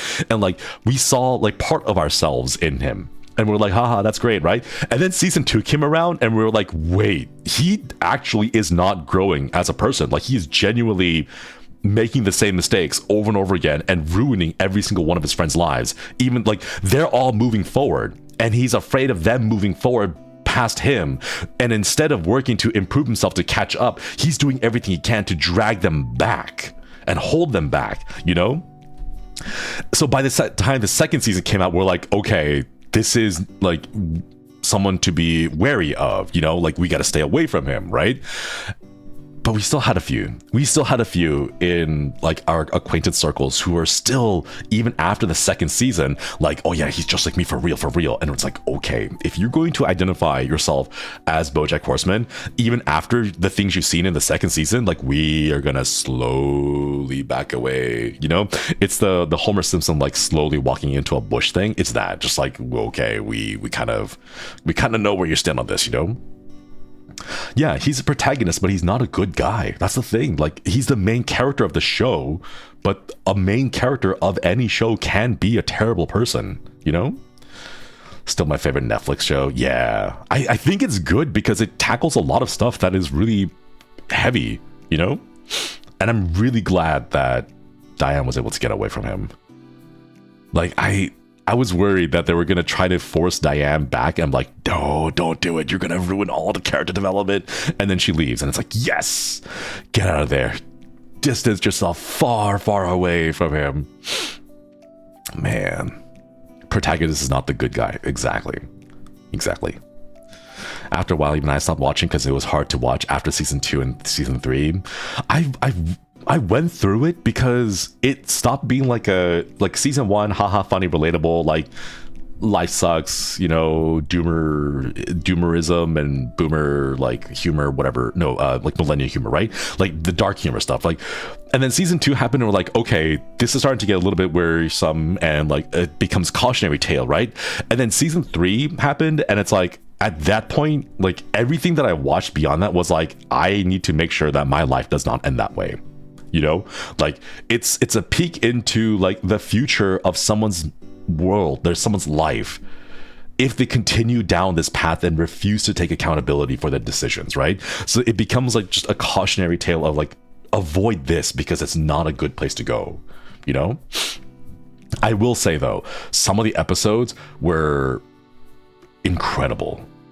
Like the fish episode, the underwater episode, when the entire episode had no dialogue except for the, oh, like, was it? He says, oh, son of a, and then like it ends at the very end, right? Some of the episodes are really cool. The mother's eulogy episode, I forgot what the title is. The eulogy episode, that one, I didn't expect it to be that, you know, but the entire episode just being a eulogy that he says, right? Like that one was like, I didn't expect that, but that was pretty cool, you know? So like creatively, Free churro, yeah.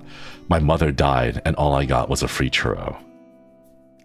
God, like, the content was like terrible. It was horrific, right? But the execution of those episodes are just really good. Oh man. Yeah, free churros. In fact, honestly, you can go watch free churros completely out of context and it'll be great. It would be great, you know? That hits in a strange way, that one line. Exactly, yeah. The eulogy episode helped me cope with it, having a shitty mom, just being okay with never talking to her again. Oh, I'm sorry to hear that. I can send you some hearts. I remember slowly seeing less BoJack is Relatable posts when I was airing and everyone saying that they can't stand him. Good. Everyone...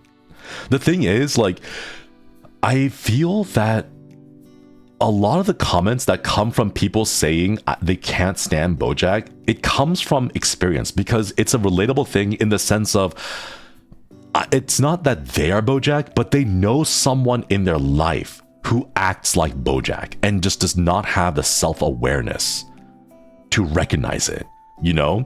That's where my frustrations came from because, like, having gone through college and Rodent Academy and everything, like, I unfortunately knew too many people who got comfortable in college and then ended up not as like they didn't drop out, right? Like they barely eked by with passing grades. They got their degree, you know? They were the epitome of C's get degrees people, right?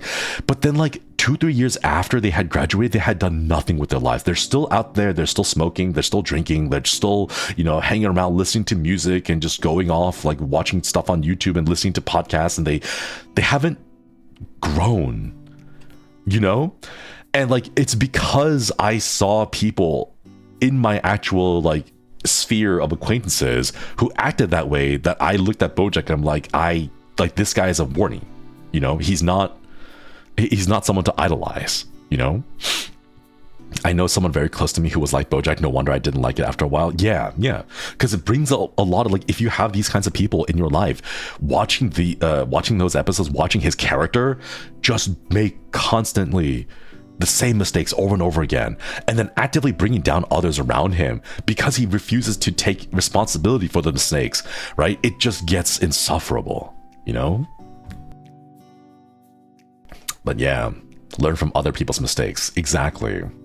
I know, like, I think that's why looping back everything to like the beginning of our conversation, looping back everything, the reason why I'm going out of my way to like look at videos, look at blogs, read like testimonials of people who've been to Japan is because I want to learn from other people's mistakes, you know, other people who are in my situation, not going to Japan to be like an English teacher for 2 years on the JET program, right? And then like a glorified vacation, you know? I'm not looking for that. I'm looking for actual long-term, you know, career-focused people who move to Japan. Like I want to get experiences from them so that I can learn and then be like, all right, these are the mistakes that they made. Let me learn from that. Or like, these are the experiences that they had that they were grateful for, you know, like maybe I should keep in mind to try and, you know, experience that when I'm there myself, you know?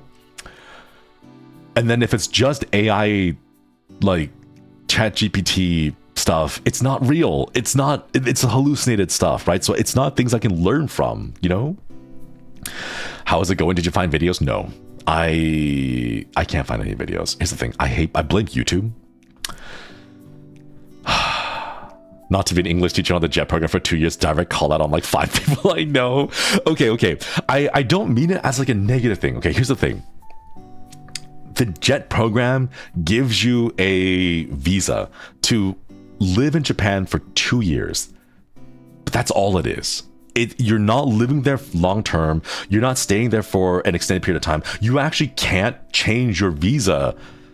Like you can't change your visa classification to like, it's 5 years. Okay, 5, right? You have a limited amount of time. Like once you're done, right? You can like keep extending it, but then like once you're done, you gotta leave. You gotta go, right? You're not there for an extended period of time. So your experiences are going to be very different. And the thing is, a lot of it is structured because it's a government program. It's structured in a way to take care of a lot of things that you would struggle with being a foreigner, right? And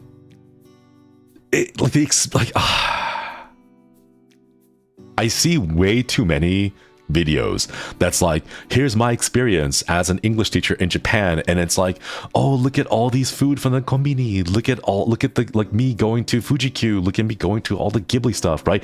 And it's a glorified vacation is what I can see, you know? Like, you're super overworked and busy, but when you have the free time, it's just a vacation, you know? And like, that's not the experience I'm looking for. But the problem is trying to find the experiences I'm looking for, and the testimonials and the videos from real people is like almost impossible on YouTube, because YouTube is designed to give you videos that are popular, right? So they pick and choose videos that are well edited, that are well curated, that are designed to kind of sell you this fantasy of how lovely it is to work in Japan as an English teacher, you know? As someone who did jet, a lot of people treat it like that, but it's a job. It is a job. That's the thing, right? Everyone wants to see the fun stuff. No one wants to see the culture shock mental breakdown video. Exactly, right? So those culture shock mental, breakdown videos don't get the views. And because they don't get views, they don't get boosted in the algorithm. So if I go search for them, I have to like dig deep, like 10, 9, 12 pages into like the page, like the videos, in order to find the actual stuff. Because all the things I see at the top of the search results are like 1.1 million views, 2.2 million views, like top 10 things not to do in Japan when you go there. It's like, oh, don't stick your chopsticks into your rice. Like that kind of clickbaity pop culture garbage, you know? Can't you try asking your EN senpais living in Japan right now? I'm gonna go on a limb and say that their experiences living in Japan will be very different from what my experiences would be, given the separate circumstances that we are under. So I would love to hear from them, but I feel that it is a very disparate comparison, would be the way I would put it. Yeah. I'm on the opposite side, wanting to see the culture shock in the real things happening so I could get a good view of actual life. Exactly, that's what I want to get to. I want to get like real things, you know? But like they all start like, oh hey, you want to move to Japan? You want anime? You want Ghibli? Well, here are top 5 places to go in Akiba that's good for like, I hate that kind of stuff. Oh man. I hate it. I hate it so much. I see some people who live and work in Japan, corporate companies, and they're also definitely not the ones trying to be content creators either, making YouTube videos. Yeah, the videos on YouTube that pop off and do well are made by people who go out there with the express purpose of being content creators.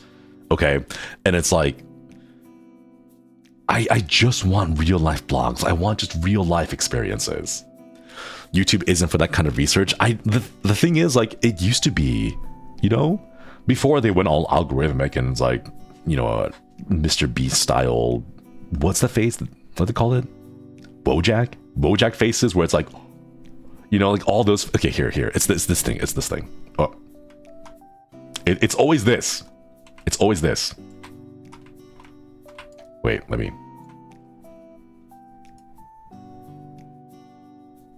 Oh my god, wow.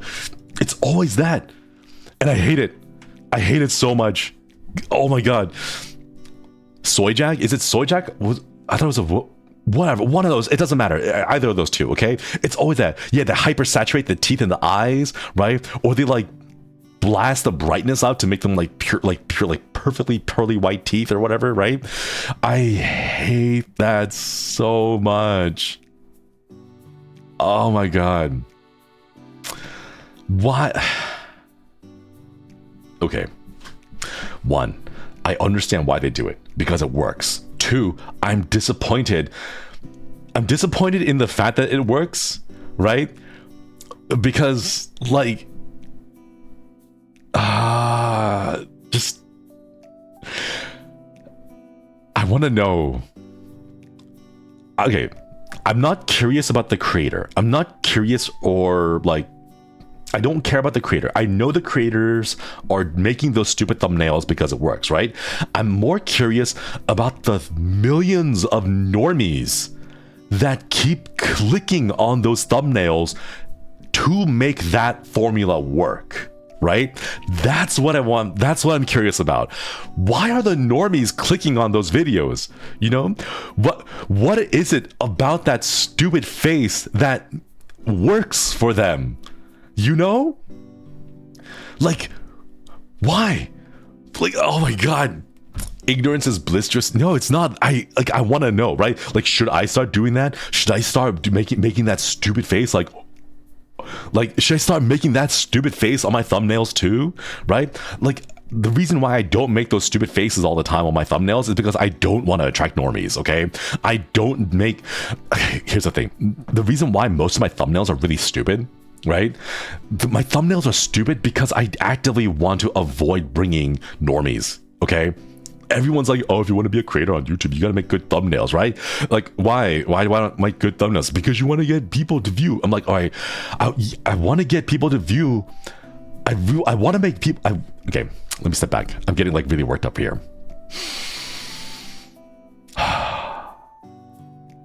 I want people to view my content. Of course, as a content creator, 100% want more people to view my content, right? But it's the audience. It's the type of people in that content that I want.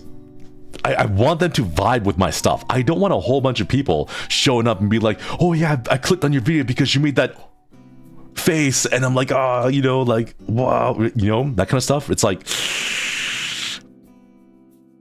I think so many people are driven by the fact that they want the mystical hashtag numbers, right? That they don't realize that you can't just collectively group audience members into a monolith, right? Like, there are people who watch videos because they just want to vibe. There are people who watch videos because they don't actually watch you. They just want background noise, right?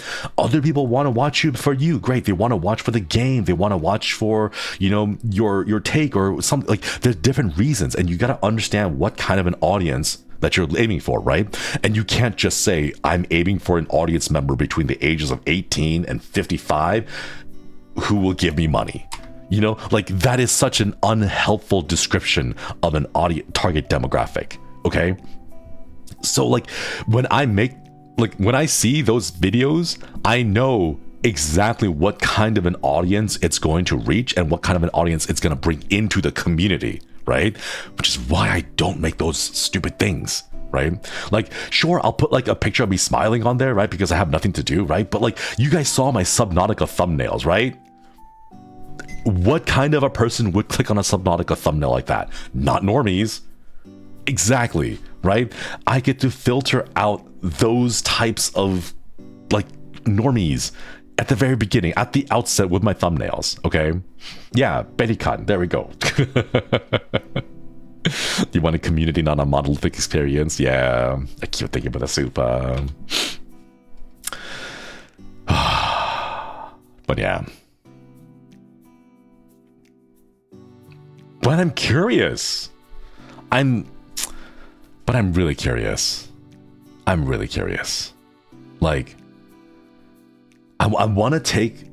I can't do this on a wide scale because I can't like harvest, you know, 200 brains. I mean, I could, but like people would start asking questions like, where'd you get so many brains? Or why are the cops at their door knocking and asking questions? Like, they would ask way too many questions, right? But like, if I were able to, right, I would want to be able to examine the brains of these normies and like figure out, why do you click on these videos? Okay, why do you click on these videos?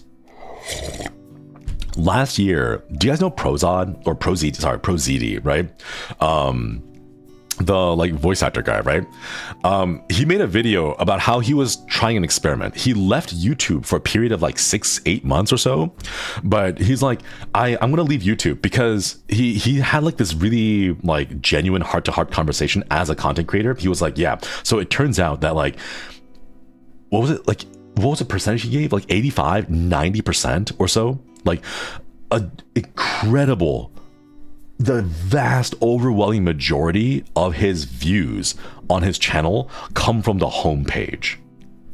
Not from subscriptions, not from subscribers, not from notifications. The overwhelming majority of his views come from the front page, and that means the thumbnail. It's the normies on the that see the thumbnail on their homepage, right? They open the YouTube, they go to youtube.com and they see the first 8 videos, the first 6 videos on their homepage, and they make the decision to watch the video there or not.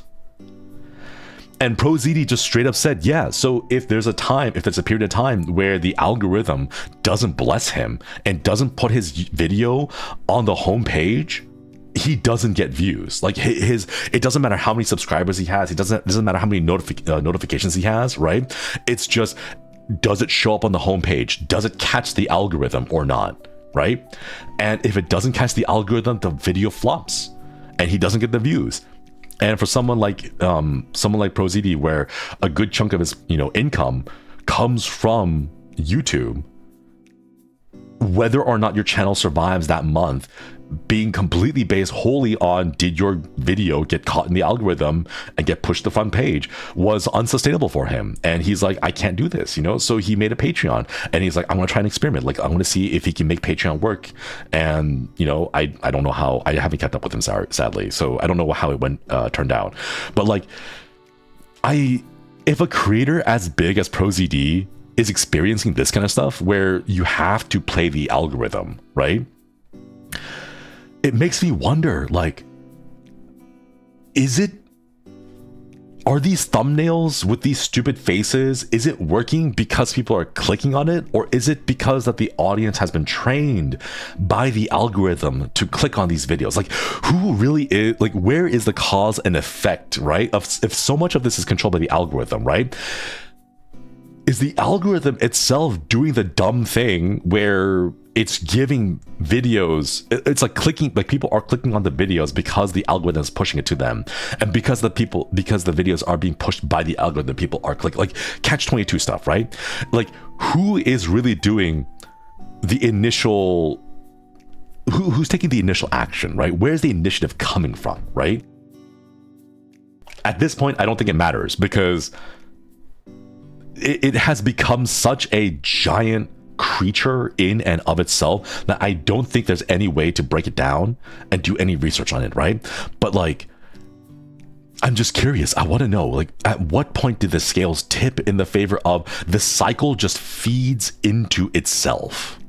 I actually think it's the people you start by searching and the algorithm hones in on, it just feeds itself. But the thing is, like, I remember like 10 years ago, right? YouTube search was pretty broad. Like, it just gave you whatever, right? Now, if you search for anything, it only gives you like videos that already have millions of views. It doesn't give you any videos with, like, unless you're looking for like a very specific niche topic, like help me specifically with this one thing, that isn't very popular, right? But if you search for any big thing, it'll just give you videos that already have millions of views, right? So it's like feeding itself even more by giving people results that has already gone through the algorithm, Give or take 2014, YouTube did a big update that defunded a large portion of folks with copyrighted BGM. That too, like, I just don't know.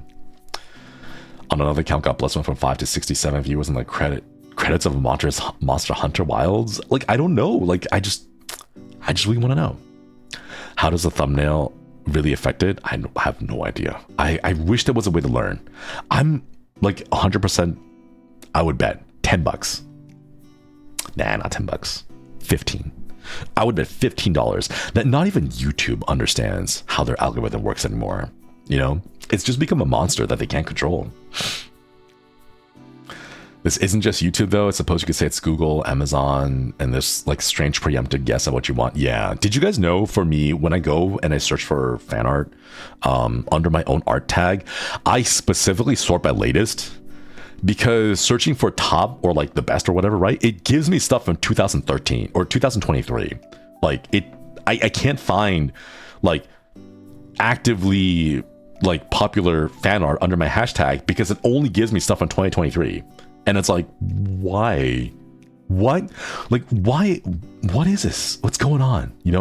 Search algorithms have become so useless that it's really difficult for me to care about like searching for things now. Google completed the Ouroboros company of eating itself. Yeah. I don't know. I don't know, chat.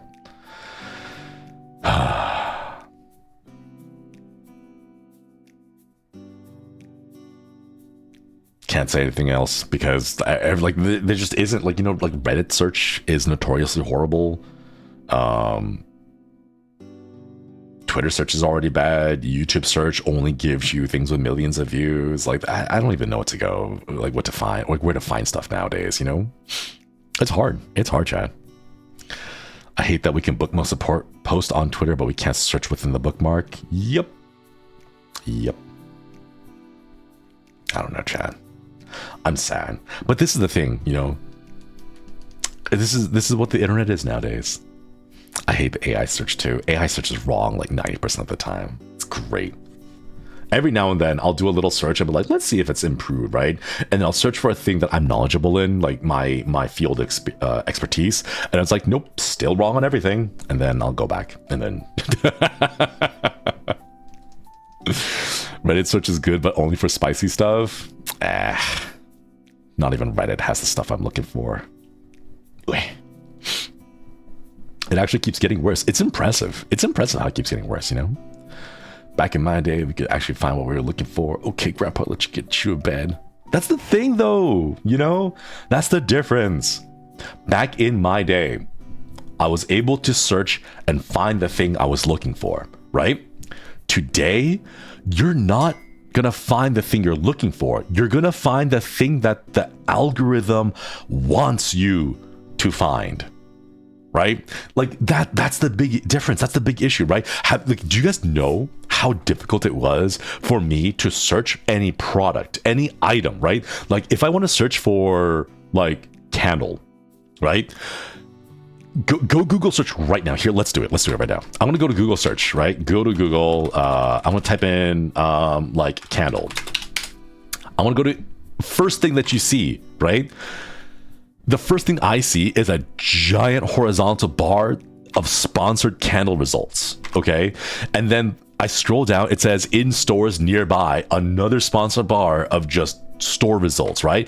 I scroll down, it's an advertisement for another thing, right? I scroll down, it's popular products under candles. I scroll down even further and it's sponsored posts from candle companies. I scroll down yet more and it's like sponsored. People also consider candle website, candles and diffusers, best candles, Yankee candles, Nest candles, right?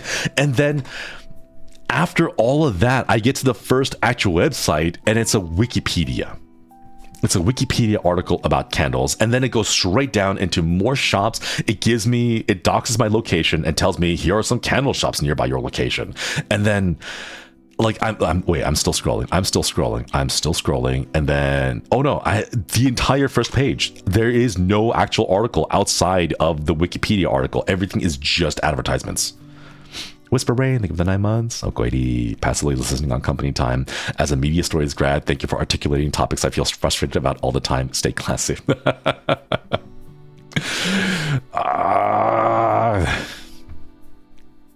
Sorry, the frustration grunt was not to you. Okoidi, thanks for the membership. The frustration grunt was towards just how stupid this is, right? And then here's the best part, chat. Go hit images. Hit images, okay?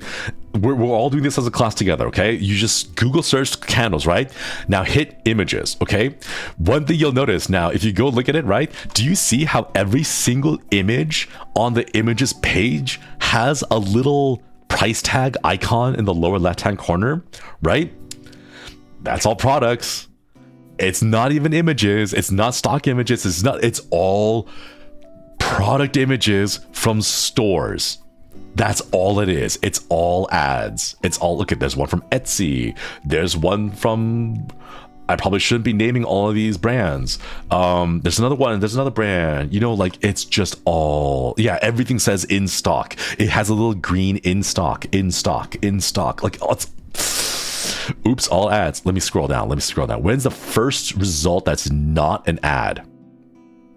Okay, hang on. 1, 2, 3, 4, 5. It took me 5 scrolls to get an image that's not an ad. It is a cover art image for a Scientific American article. 5 scrolls. I had to go through, wait, how many was that?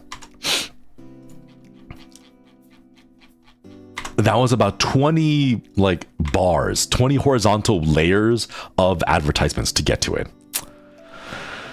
The annoying thing is when you open it on mobile, it doesn't show the price, so we don't even know if there's product ads. It opens until it opens up a new tab, right? It's just, oh my god. It's crazy that they put the shopping tab before the images on Google. Yep. Yep. Why would you show me? Why would there be a separate tab for shopping and for images when they're the same thing? You know? Oh my god. Oh my god. I just, oh, Chad, what is happening? That's why I said academic searching is screwed. Yeah.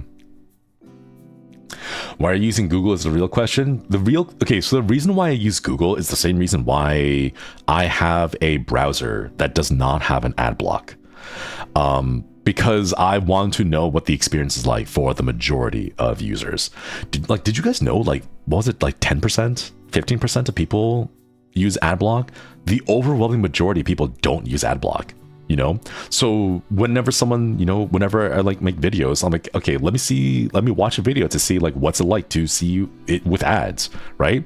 Like, that's why I went in and I manually turned off mid-roll ads for all of my watch-alongs, because people would be watching my watch-alongs and then they would get hit with ads in the middle of it, you know? So like, you know, I want to know what it's like to experience it, you know? I don't believe that number. It's a very small percentage compared to the overall like general user base, you know? The thing is, it seems like a lot of people use adblock because the communities we are in generally are internet savvy enough to use adblock.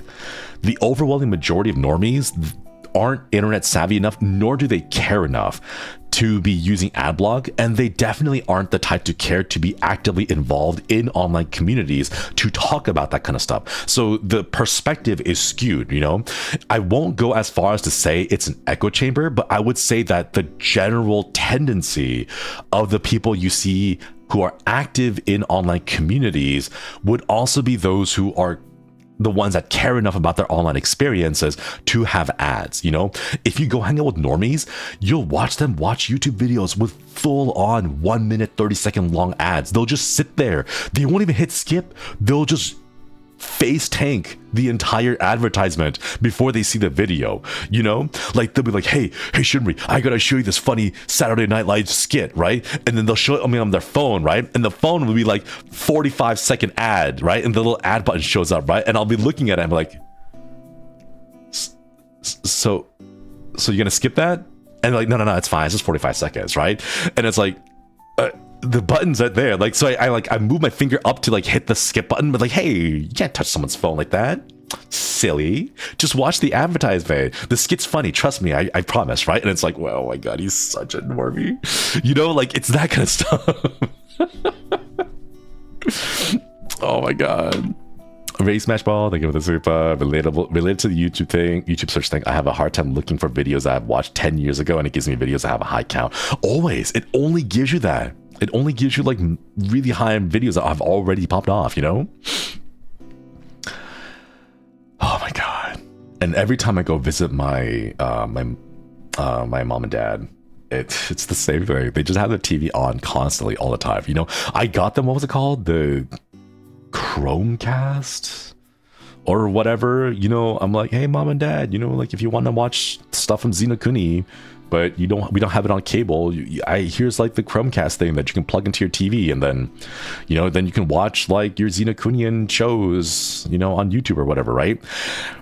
And every time I go over, I see the TV, it's just blasting an ad. There was this one time there was an ad that was like 20 something minutes long, and it was like its own like show. I don't know how they do it, you know, but like they were just face tanking the entire advertisement. I still think most of the users of the internet are without ad blocks because they use phones to access the internet. It's very easy to lie with statistics. It's just crazy. It's just crazy. Jay, thank you for the super. This is exactly why for Great Culinary Culture Cuisine Project, I stuck to references from the on-campus library. Yeah, let's go get like physical media. Exactly. It makes sense considering how many non-tech savvy older adults and young children use the internet nowadays. Most tablet kids won't know about adblock. I like yeah, that's part of it. Because like for me, I had genuinely considered. I don't think I can name the specific brand because as an idol, I don't partake in as an idol. I don't yo ho ho. You know, and a bottle of rum. I mean, I do bottle of rum every now and then, right? But like, there are methods where you can stop advertisements from like ever getting into your home. Like if you were to imagine the internet, as a stream, right? There are ways to like route that traffic into your home before it gets into your computers, right? There's a way to like route, and like maybe you can put like a grate or like a filter on like the devices or like the pathway to route that flow of internet into your home to like stop, you know, things like debris and junk from getting inside your PCs, right? You know, right? But then I realized that like if anything ever went wrong, my parents would have no idea how to fix it. They would have no idea how to like you know, like if anything goes, like if any issue happens, like let's say like, you know how Google has been changing the way that they've been detecting ad block stuff, right? So like, you know, rest in peace uBlock, right? If anything happened, they are not tech savvy enough to know how to fix it. So they'd be like, Shinri, the TV isn't working. And I'm like, what do you mean the TV isn't working? Like, I can't see the thing. Like, did you turn it on? You know, like, is it plugged in on the cable? Like, you know, like they wouldn't be able to troubleshoot exactly why it's not working the way they expect it to work, you know? So as much as it pains me, it's like, I have to let go in my heart this particular aspect of my life. You know, like would it make their lives better? I'm sure it would, right? But it's like I can't be there to always shepherd the herd, as it were, you know? So like in my heart, I just have to let go and hope that they don't fall for the scammy advertisements. And if they do, I have to explain to them and convince them why it's a scam and not to buy. Oh my God. It's all this again. It just comes back in a big circle. It just comes back in a big circle. But yeah. Yeah. I enabled uBlock for my mom and she complained that it stopped her from playing Facebook games and still wouldn't use it after I added exceptions. Right? But the thing is, like at that point, I feel like our parents are... Humans generally are creatures of habit. And I think at that point, our parents have such ingrained habits that it's not worth getting into the argument with them about it. So it's just kind of like, I let them do their thing, you know? Facebook games are still a thing. They are. And when I mean humans are creatures of habit, they really are. Like they picked up the habit back in 2014, 2016, and they have never let it go, you know? My dad has a mahjong game that destroys his PC with malware but will not stop playing. Have you introduced him to Mahjong Souls? It's got anime. Introduce him to pretty anime. It's mahjong but with anime, you know? Do we have PERMS for that? I don't think we have PERMS for Mahjong Souls. I know a lot of people play mahjong. I have a few friends who play that. They play it consistently enough that they give it a nickname. They call it the Zhong. It's like, you want a Zhong? And like, I don't think that's how it works, but more power to you. Yeah, Mahjong Souls game. It's like it's just Mahjong, but like it has anime characters in there. Yeah, the Zhong. Do you want a Zhong? The random Mahjong Souls ad.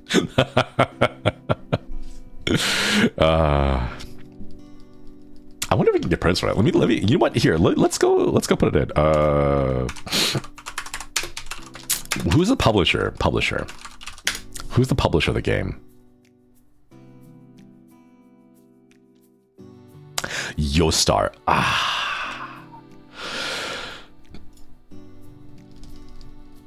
I'm gonna put in the perms. I'm gonna put in the perms, but I'm not gonna hold my breath on this one. This might the perms might be hard to get at this one, sadly, specifically for this one. Same as Arknights. Yeah, we don't have Arknights perms.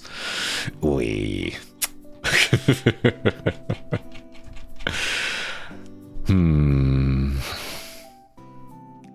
Alas. Everything you do online can be detected, and the online footprint thing is very accurate. Yes, please learn about your online footprint. I want to grab every single Twitter user who has like minor in their bio, and then like smack them with like a newspaper and say like, hey, by the way, you are harassing people online constantly and talking about digital footprints. Well, this is your digital footprint. Like, oh my god, I don't know why specifically it's the K-pop stans that are like the most vitriolic, and they just say, okay, every time there's drama online, like I went online and like I like load up Twitter, right, and like the first thing is like this one random tweet that somehow has like 13,000 likes and like 15,000 retweets, whatever, right, and they just say the most out of pocket crazy thing, right?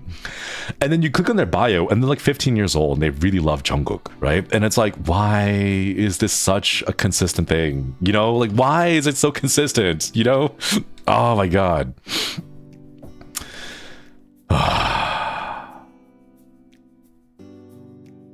People have gotten too popular being terrible to each other. That's the thing. Like, you gotta slow down, you know, slow down. Please slow down. Time to fight against small infestation of beetles at my retail job. Oh, beetles. Well, I listen to relatable thoughts. Oh no, this stream's not gonna be, I'm not gonna be going around for much longer. Don't summon their wrath. The thing is, I don't think I'm like interesting enough for them to care about over time. Algorithm feeds on negativity. It's literally proven that rage clicks are more profitable. I just... Could you imagine a time, could you imagine a future, an alternate timeline where constructive, happy, positive thoughts are more profitable, you know? Who knows?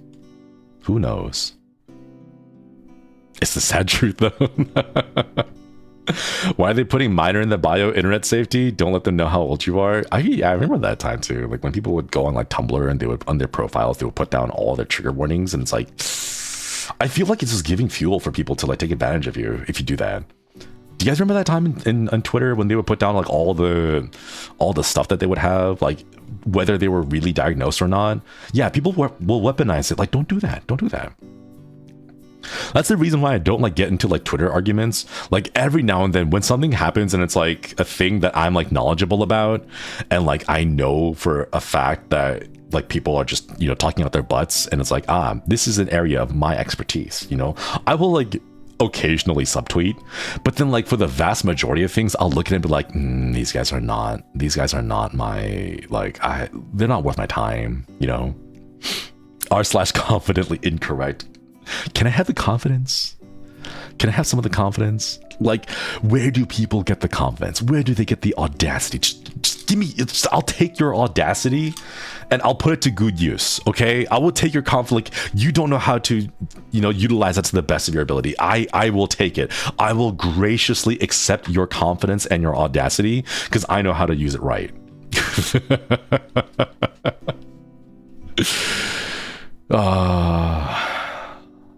Replace confidence with a death note. There you go. Replace confidence with the death note. I will use it right. I will use it correctly.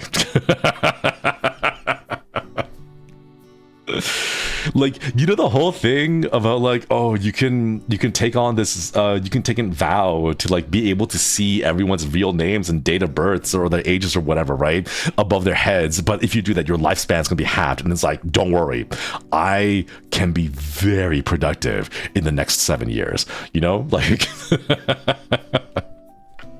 Shoot, thank you for the 27 months. Shinri needs to learn to live by the words "be cringe and be free" and put it to good use. I don't know how long it's gonna be. Okay, you know, I will use it right. Exactly.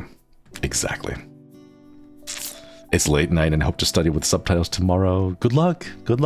I hope you get some good sleep, good rest, and then good luck studying tomorrow. Appleman, thank you. I think HOLOSTARS may have Mahjong Soul PERMS because I've seen JP Senpai play before. I think they even held tournaments and streamed on HOLOSTARS channel. Ooh. I'll have to double check. I'll have to look at the PERM sheet. Very cute of you. The thing is, like, if I had it,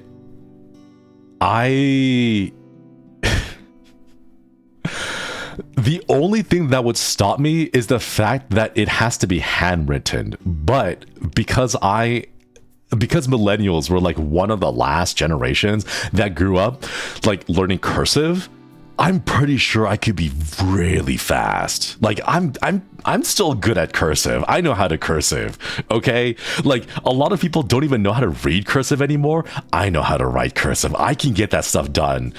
Like just give me a sheet of paper, right? I'm gonna go ham. I'm gonna go ham on it, okay? The only thing that would stop me is I would have to stretch my hand every now and then when I get cramps, you know? But like that's like maybe once every 30 minutes, once every hour or so, right? But like if you're going cursive and you know how to write cursive, you could speed write a lot of names. I'm just saying. People don't know that. No, did you guys know cursive is a dying art now?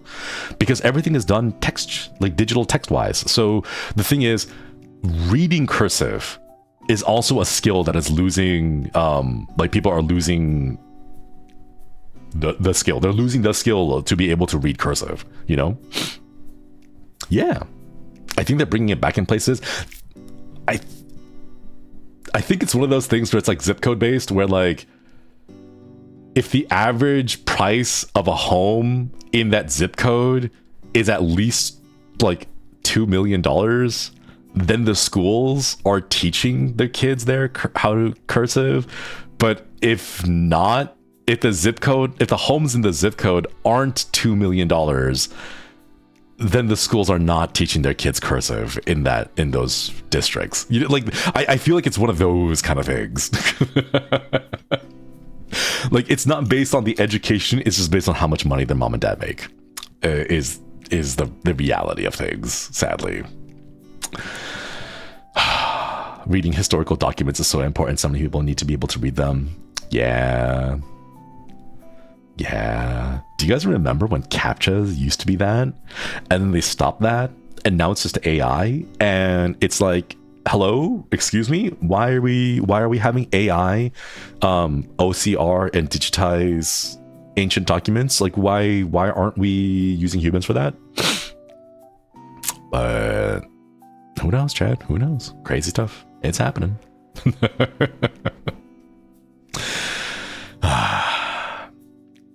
I was thinking what Shinri is talking about is normal writing on paper. Yeah, just normal writing on paper. God, could you imagine that? Let's bring Death Note into the 21st century, chat. Let's bring it up to let's modernize it, okay? Ryuk is no longer a Shinigami. He is your personal Shinigami AI companion. Okay, the Death Note is not a physical notebook. It's an app that you can download on the Google Play Store or the iPhone App Store, right? Let's bring it up into the modern age. Okay, it's an app, right? And when you first log in, it asks you if you want to connect your Facebook and your contact information. There you go. There you go. Oh my God! Stop cooking! Stop cooking! Put out the fire.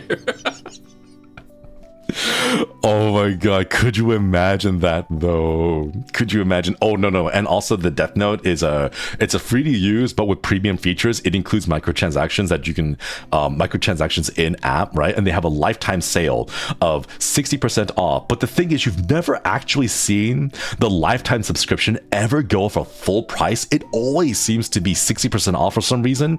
And you're like, has it ever really been full price? It's never been full price. It's always been that 60% off, right? So you kind of think to yourself, like, I'm pretty sure the standard price is just 60 and they just fake it and they just double it up and just say like it's gonna, like, the original MSRP or whatever that we set ourselves, our app developers, right, is whatever, like $100 or something, no, crazy stuff like that, right? Pay to win Death Note.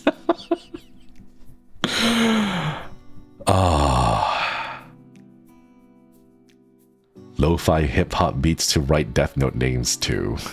They got their own lo-fi, but it's AI generated songs. Oh my god. Oh my god. You know it's gonna happen, right? See, there you go, chat. There is a very specific Black Mirror episode specifically for the weebs, right? There's your Black Mirror episode. That is the Death Note fandom's own version of Black Mirror. Can we make that happen? Can we make it happen, chat? Death app, right? Oh my god, imagine if you could just swipe left or right to like kill someone. Swipe left to pass, swipe right to mark them for death, and then they get a heart attack 40 seconds afterward. It's that easy. It's that easy, chat. You just swipe.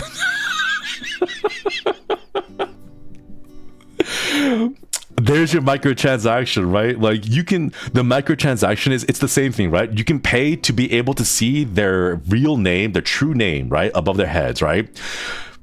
But it's a microtransaction, and the microtransaction is you pay half of your lifespan, half of your remaining lifespan. Okay, there's your microtransaction right there. So like you see the picture pop up, and the name is obscured, like it's censored, right? And like the date of birth is kind of like blurred out or whatever, so you can't really tell, right? But if you pay, they get rid of the censor bar, they get rid of the blur, so you can actually see their name, right? So you know exactly. Oh my god. It would be a funny anime premise as well. Death swiping left or right on who lives and who dies. Exactly. Man.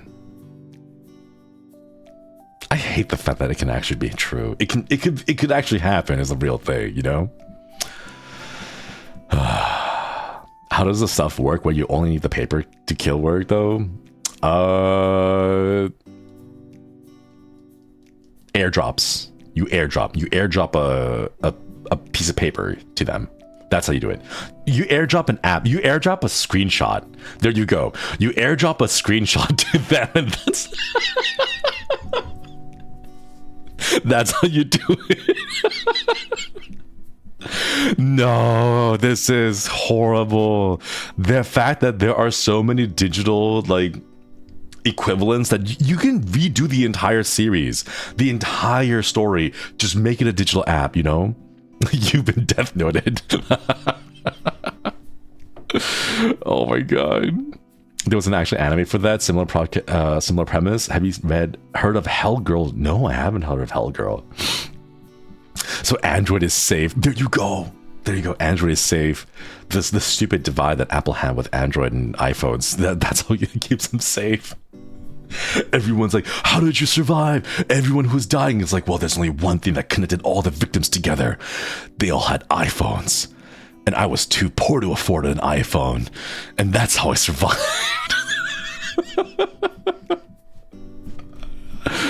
Oh my god. The fact that I could not afford a $1,400 iPhone kept me alive. Yeah, there you go. There you go. Man, they called him L because he had an Android. Oh no. Oh no. Oh my god. It works on so many stupid levels. I hate it. I hate the fact that it works on so many stupid levels. No. The Android slander, right? There'll be a scene that says take this L, right? But like in the dialogue is take this comma L, as in like take this, I'm handing you an object, person named L, right? But everyone's gonna take that one scene and take it out of context and be like take this L. They'll remove the comma so it'll just look like he's giving you the L, you know? Oh my god. Okay, the thing is, the more I talk about it, the more I want to see it happen now. I want to see it adapted. Give me this anime adaptation. You know, like, oh my god, wait, I want to see it. I want. Can we make this happen, please? Chat, please. Oh my god, stop manifesting this. Knowing our luck, it's gonna be. Someone is gonna actually make it, but it's gonna be emoji movie tier of garbage. That's what's gonna be. Okay, it's gonna be.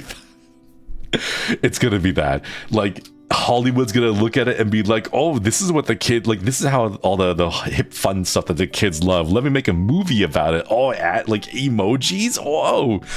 Oh my god. Oh my god. Oh. It's already in the works. It just hasn't been announced yet. No. About to get hit with the Apollo dodgeball of prophecy. No, please no.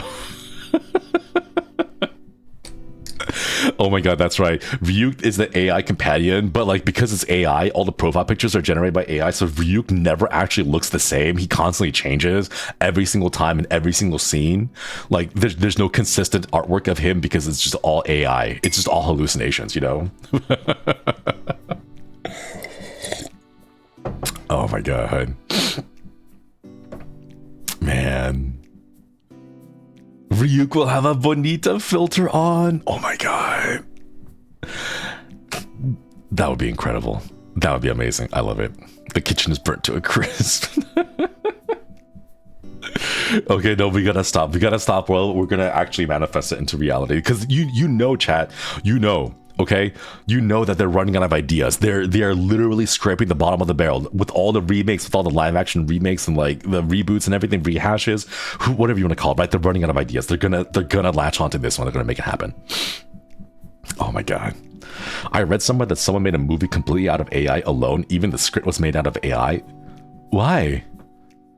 Why? Those are called dreams. They don't make sense. Like in the same way that dreams don't make sense. They're just, why?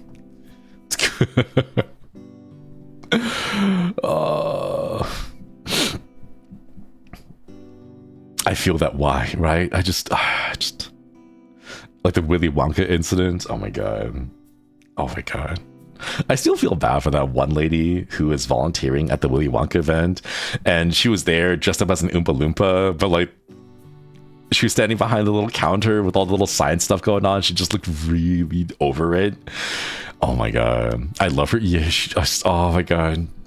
It's one of those like you want to just like pat her on the shoulder, but like you tried. You did the best you could. She looked so sad. Yeah.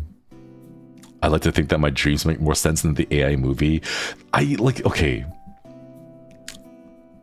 I will go take a look at it. Okay, because a lot of my impressions of AI right now so far were based off of like a year and a half ago when like what was it, Midjourney? I think Midjourney took off and everyone was like doing stuff with Midjourney, right? I'm like, this is like, it's cute, but it's garbage, you know? So like that's where a lot of my first impressions came from. And since then, I have not seen any major developments. I've seen a lot of tech demos. I've not seen any actual developments for use case scenarios for AI, right? So like I haven't updated my worldview of AI. So let me go take a look at it. I will go look and see what the content was and make a updated judgment. I'm gonna assume it's still gonna be garbage, but like, who knows, you know? The whole thing about like, I don't want to be like the boomers. Still thinking that millennials are kids, you know, being entitled and wanting participation trophies when like, you know, newsflash, we didn't care about the participation trophies. Who were the ones giving out the participation trophies, you know? But yeah, anyways. Worried about it, but worried about Intrigued is a musician who died and whose brain cells are not being used to write music. What? Their brain cells are being used to write music? What the heck? That's crazy. I think I see most of training and farming for AI. Last one I saw was AO3 fanfic farming for AI learning. Oh, that's ew.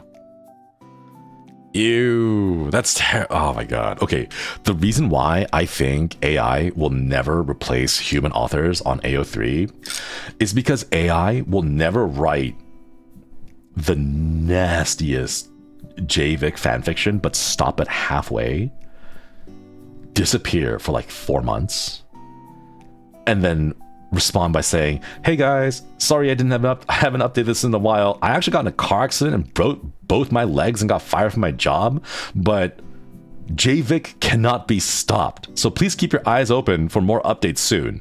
You know, AI can never do that. AI will never do that, okay? That is the tenacity and the drive of human authors on AO3, okay? That AI will never be able to replicate. Okay, that's the good stuff, okay?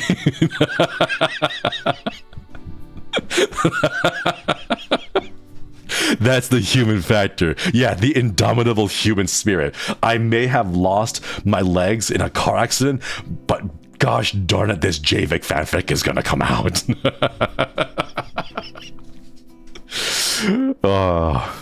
But my writing is still strong. Exactly. Hey guys, I straight up got animalized. I'm writing this from the astral plane. I'm gone, but the yummy persists. Let's go. Yeah, AO3 authors are a completely different breed. Like, they are built different. They lose all their limbs and still type with their mouths. Oh my god.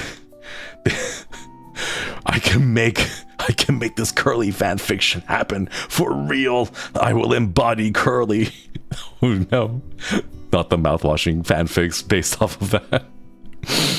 Oh my god, typing with my tongue exactly. Crazy. I saw someone say sorry for not uploading for a few months. I just got out of jail for a felony. What? That's crazy. Oh my god. What were they doing? Oh my god. I want to know what did they... Oh my god. That's crazy. Yeah, what did they commit? But why is the fanfiction so good? Maybe the fanfiction is so good because of the crazy life they live, you know? Yeah, AI could never. AI could never. Fanfic's so good, it's illegal. It's a felony in 48 states. You know? Oh my god. It's real life experience, right? They're just making an autobiography at that point. See, that's why I have faith. That's why I have faith that AO3 is going to be fine. Like, you can go ahead and take all the stuff. Like, first of all, the audacity to say they're stealing our work. The audacity to say that, right? But second of all, human creativity can never be emulated. There's no, you can mimic, you can copy things that already exist, but you can never come up with like new spontaneous creation. That's never gonna happen. Field research is crazy. It's like, hey guys, sorry, I got jailed. I went out and I stabbed someone because I really wanted to find the proper words to describe the sensation of a knife entering someone's ribcage. And apparently doing that is called murder here, and it's frowned upon. You know? I'll see you guys when I get out in 20 years, you know? Yeah, apparently murder is bad. Oh, who would have thought? Man, what a bummer. It's considered rude, right? It's a faux pas. Oh my god. That's why I'm safe. So if anyone here is an author, an aspiring writer, and you're worried about that, please keep in mind that this is the time when you should start embodying the cringe and free, right? Like, dig deep into the craziness of your creativities, because that's the stuff that AI will never be able to replicate. All right, you are safe because that's what makes you human. That's what AI can't ever copy. My lawyer's trying to get me off on a technicality, but get me.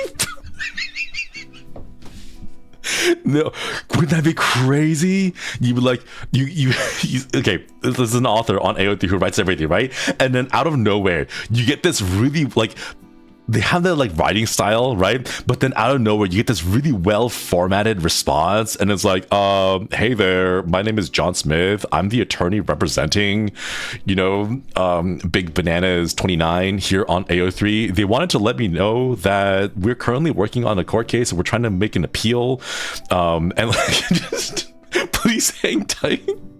You know, like, we'll keep you posted on the circumstances. It's just, it's got like the lawyer's like firm's letter, the watermark on there and everything. It's got the seal and the stamp and everything. And it's like, yeah, I just want to keep you guys informed about what's happening with the author and the law case going on, you know? Oh my god. I think a lot about the Hokuto no Ken author basically said AI sucks because it can't bleed. Yeah, exactly. It can't suffer. It can't suffer. It doesn't understand emotions. You know? I don't think it ever will. That's why I think it's safe, you know? I remember someone saying how like with the advent of how everything is going AI, there is like a radical counterculture starting up about ugly content, about like gross human gritty content, you know? Like I've heard people talking about how that counterculture is growing up where people are like straight up like writing like stuff on like post-it notes and just taking screenshots of like their desktop or whatever, right? Yeah, like yeah, gross ups and stuff like that, you know? Like the whole like, oh, we're gonna make it like we're gonna take a really good product photo with like this clean background, a clean backdrop with like the fancy like the smooth like sheets and all that. Like they're getting rid of all that, right? And they're just making it like nitty gritty. Like, hey, like I'm making these candles in my own home. Like here's my garage. Here's how messy it is. Like I'm making this, right? So if you want to like buy candles from me, you know, like hey, hit me up with a commission. You know, things like that. Feu, thank you so much for joining the collective. Okoidi, okoidi. Yeah, imperfections. Just like showing you things that are human. Like if I was gonna do a video showing off like my stuff, I'd be like, hey guys, like hi, it's me, and I'll show my hand. I would show you like the front and the back of my hand and be like, look, I'm not AI. I can do this with my hands, and like wiggle my fingers around and be like, see, just to prove that I'm not AI, right? Like I'll intertwine my fingers and unintertwine my fingers just to show that like, hey, by the way, it's not AI, because AI can't do that yet, you know? And like just anything to show that you are human, that you're just like a person, right? Run it down mid, make whatever, the world is your oyster. Exactly. People actually poisoning data sets nowadays too. Hell yeah, let's go. Do it. I remember those, wasn't there like Nightshade or something where they had like a thing where like it turned everything into like pictures of cats or trees? I forget what it was. There's like you can poison, yeah, glaze or nightshade or whatever, but like the more times it like continues to feed through it, it just becomes cats or something. Yeah, I'm not smart enough to understand the full like science behind it. I tried to read their paper. I tried to read it, but like it's way beyond my understanding, right? Apparently it's not even like a watermark or a filter. It's like a serious process. Like you need a good GPU apparently in order to properly nightshade or glaze your products, your like images. Like you can't just like anyone can't just like slap it on yet. They're trying to make it more accessible to the end user, but like the general consumers can't do that. You need a pretty good GPU in order to be able to do that. So like it's something a lot more involved and a lot more technological than it is beyond the scope of my current understanding. So I want to learn more about it. But it looks really cool. I need to close everything else to run it. Unfortunately, yes. That's the thing. We gotta wait a little bit. Once technology gets better, you know, they'll make it so that anyone running a decent computer will be able to process the whole thing, you know? Eventually get to the point where there's so much AI generation that it has to filter out or eat itself. No, let it eat itself. I want to see how far we can get if it just keeps eating itself, you know? Like, I don't know. In my mind, I have this image of like with the fourth circle of hell or whatever, right? And like there's like like the physical manifestation of AI, right? Like a fat pig or something. But pigs are cute. I love pigs, right? But like I'm thinking of like the physical manifestation of an AI being this gross, grotesque monster, right? Eating disgusting meat, right? And then there I am with a shovel. I'm like, that's right. Eat more, you pig, eat it, right? Like just grabbing more of the waste it produces and just feed it right back to itself. I want to see that cycle keep going, right? I'm like, you want to eat so much, eat it then, right? I just want to keep shoveling it in there just to see how like bizarre and just unusable the entire thing becomes, you know? Yeah, punish it via gluttony, right? Like you want to eat the stuff, then eat it. Have all of it. Eat as much of it as you want, and then just keep shoveling it down, right? And it'll be like, I can't eat anymore. Like, no, you said you want to eat, so eat, right? Just like keep force feeding this AI algorithm, whatever the hell, just more of its own garbage. That's what I want to see. I just deserved, exactly. I want to see it drown in a sea of its own garbage. That's what I want to go to. Yep. So if anyone here is working on that, hell yeah, more power to you guys. Keep poisoning it, keep feeding it more garbage. It's gonna be fantastic. Yeah. Anyways, Chan.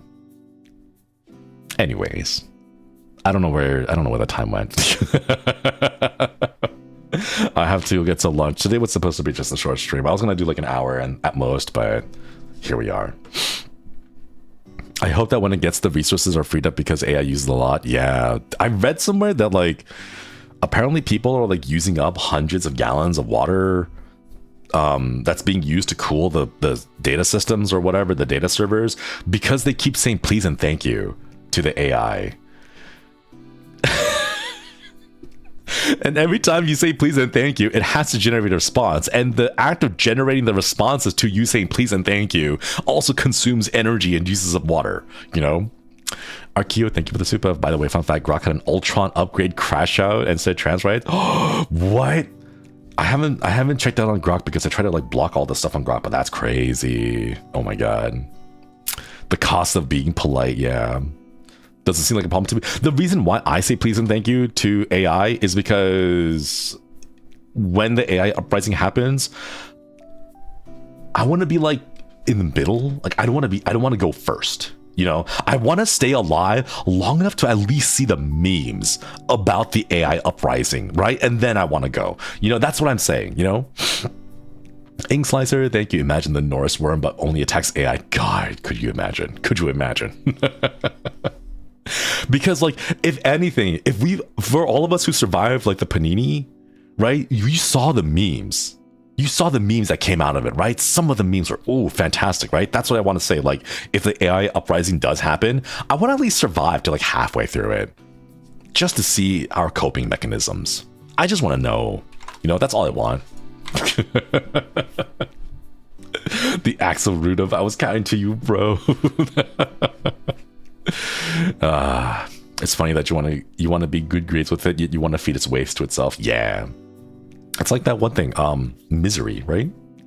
Oh, I'm gonna outro because I can feel myself yapping more. So I'm gonna outro real quick.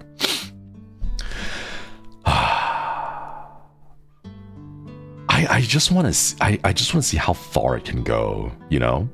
Like it's there, it's like wallowing in its own filth, and I want to take that filth and just keep shoving it down its throat and be like, you want it? Have it all. Have more of it, you know? I just want to see how far it can go. Anyways, Chan. Thank you all for stopping by. I feel like it's just me ranting nowadays. That's all it is. Let's see, is anyone streaming right now? Let me go ahead and send you off on a raid. No one is streaming. Is there a waiting room? I don't see any waiting rooms though. No. All right, let's see. Are the boys streaming anytime soon?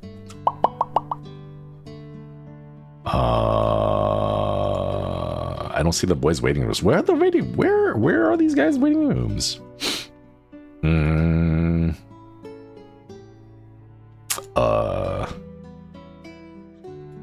I don't see waiting rooms, Chad. I don't see any waiting rooms. Okay, you know what? We're just gonna end it here then. We'll just go call it. And then hopefully everyone will kind of just filter around, go to where you guys go.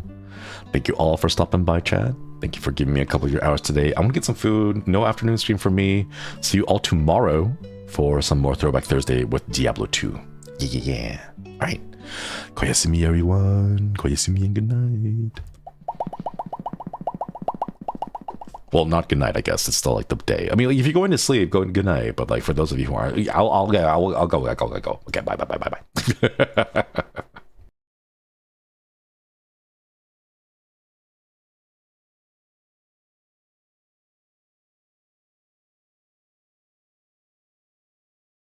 Lee.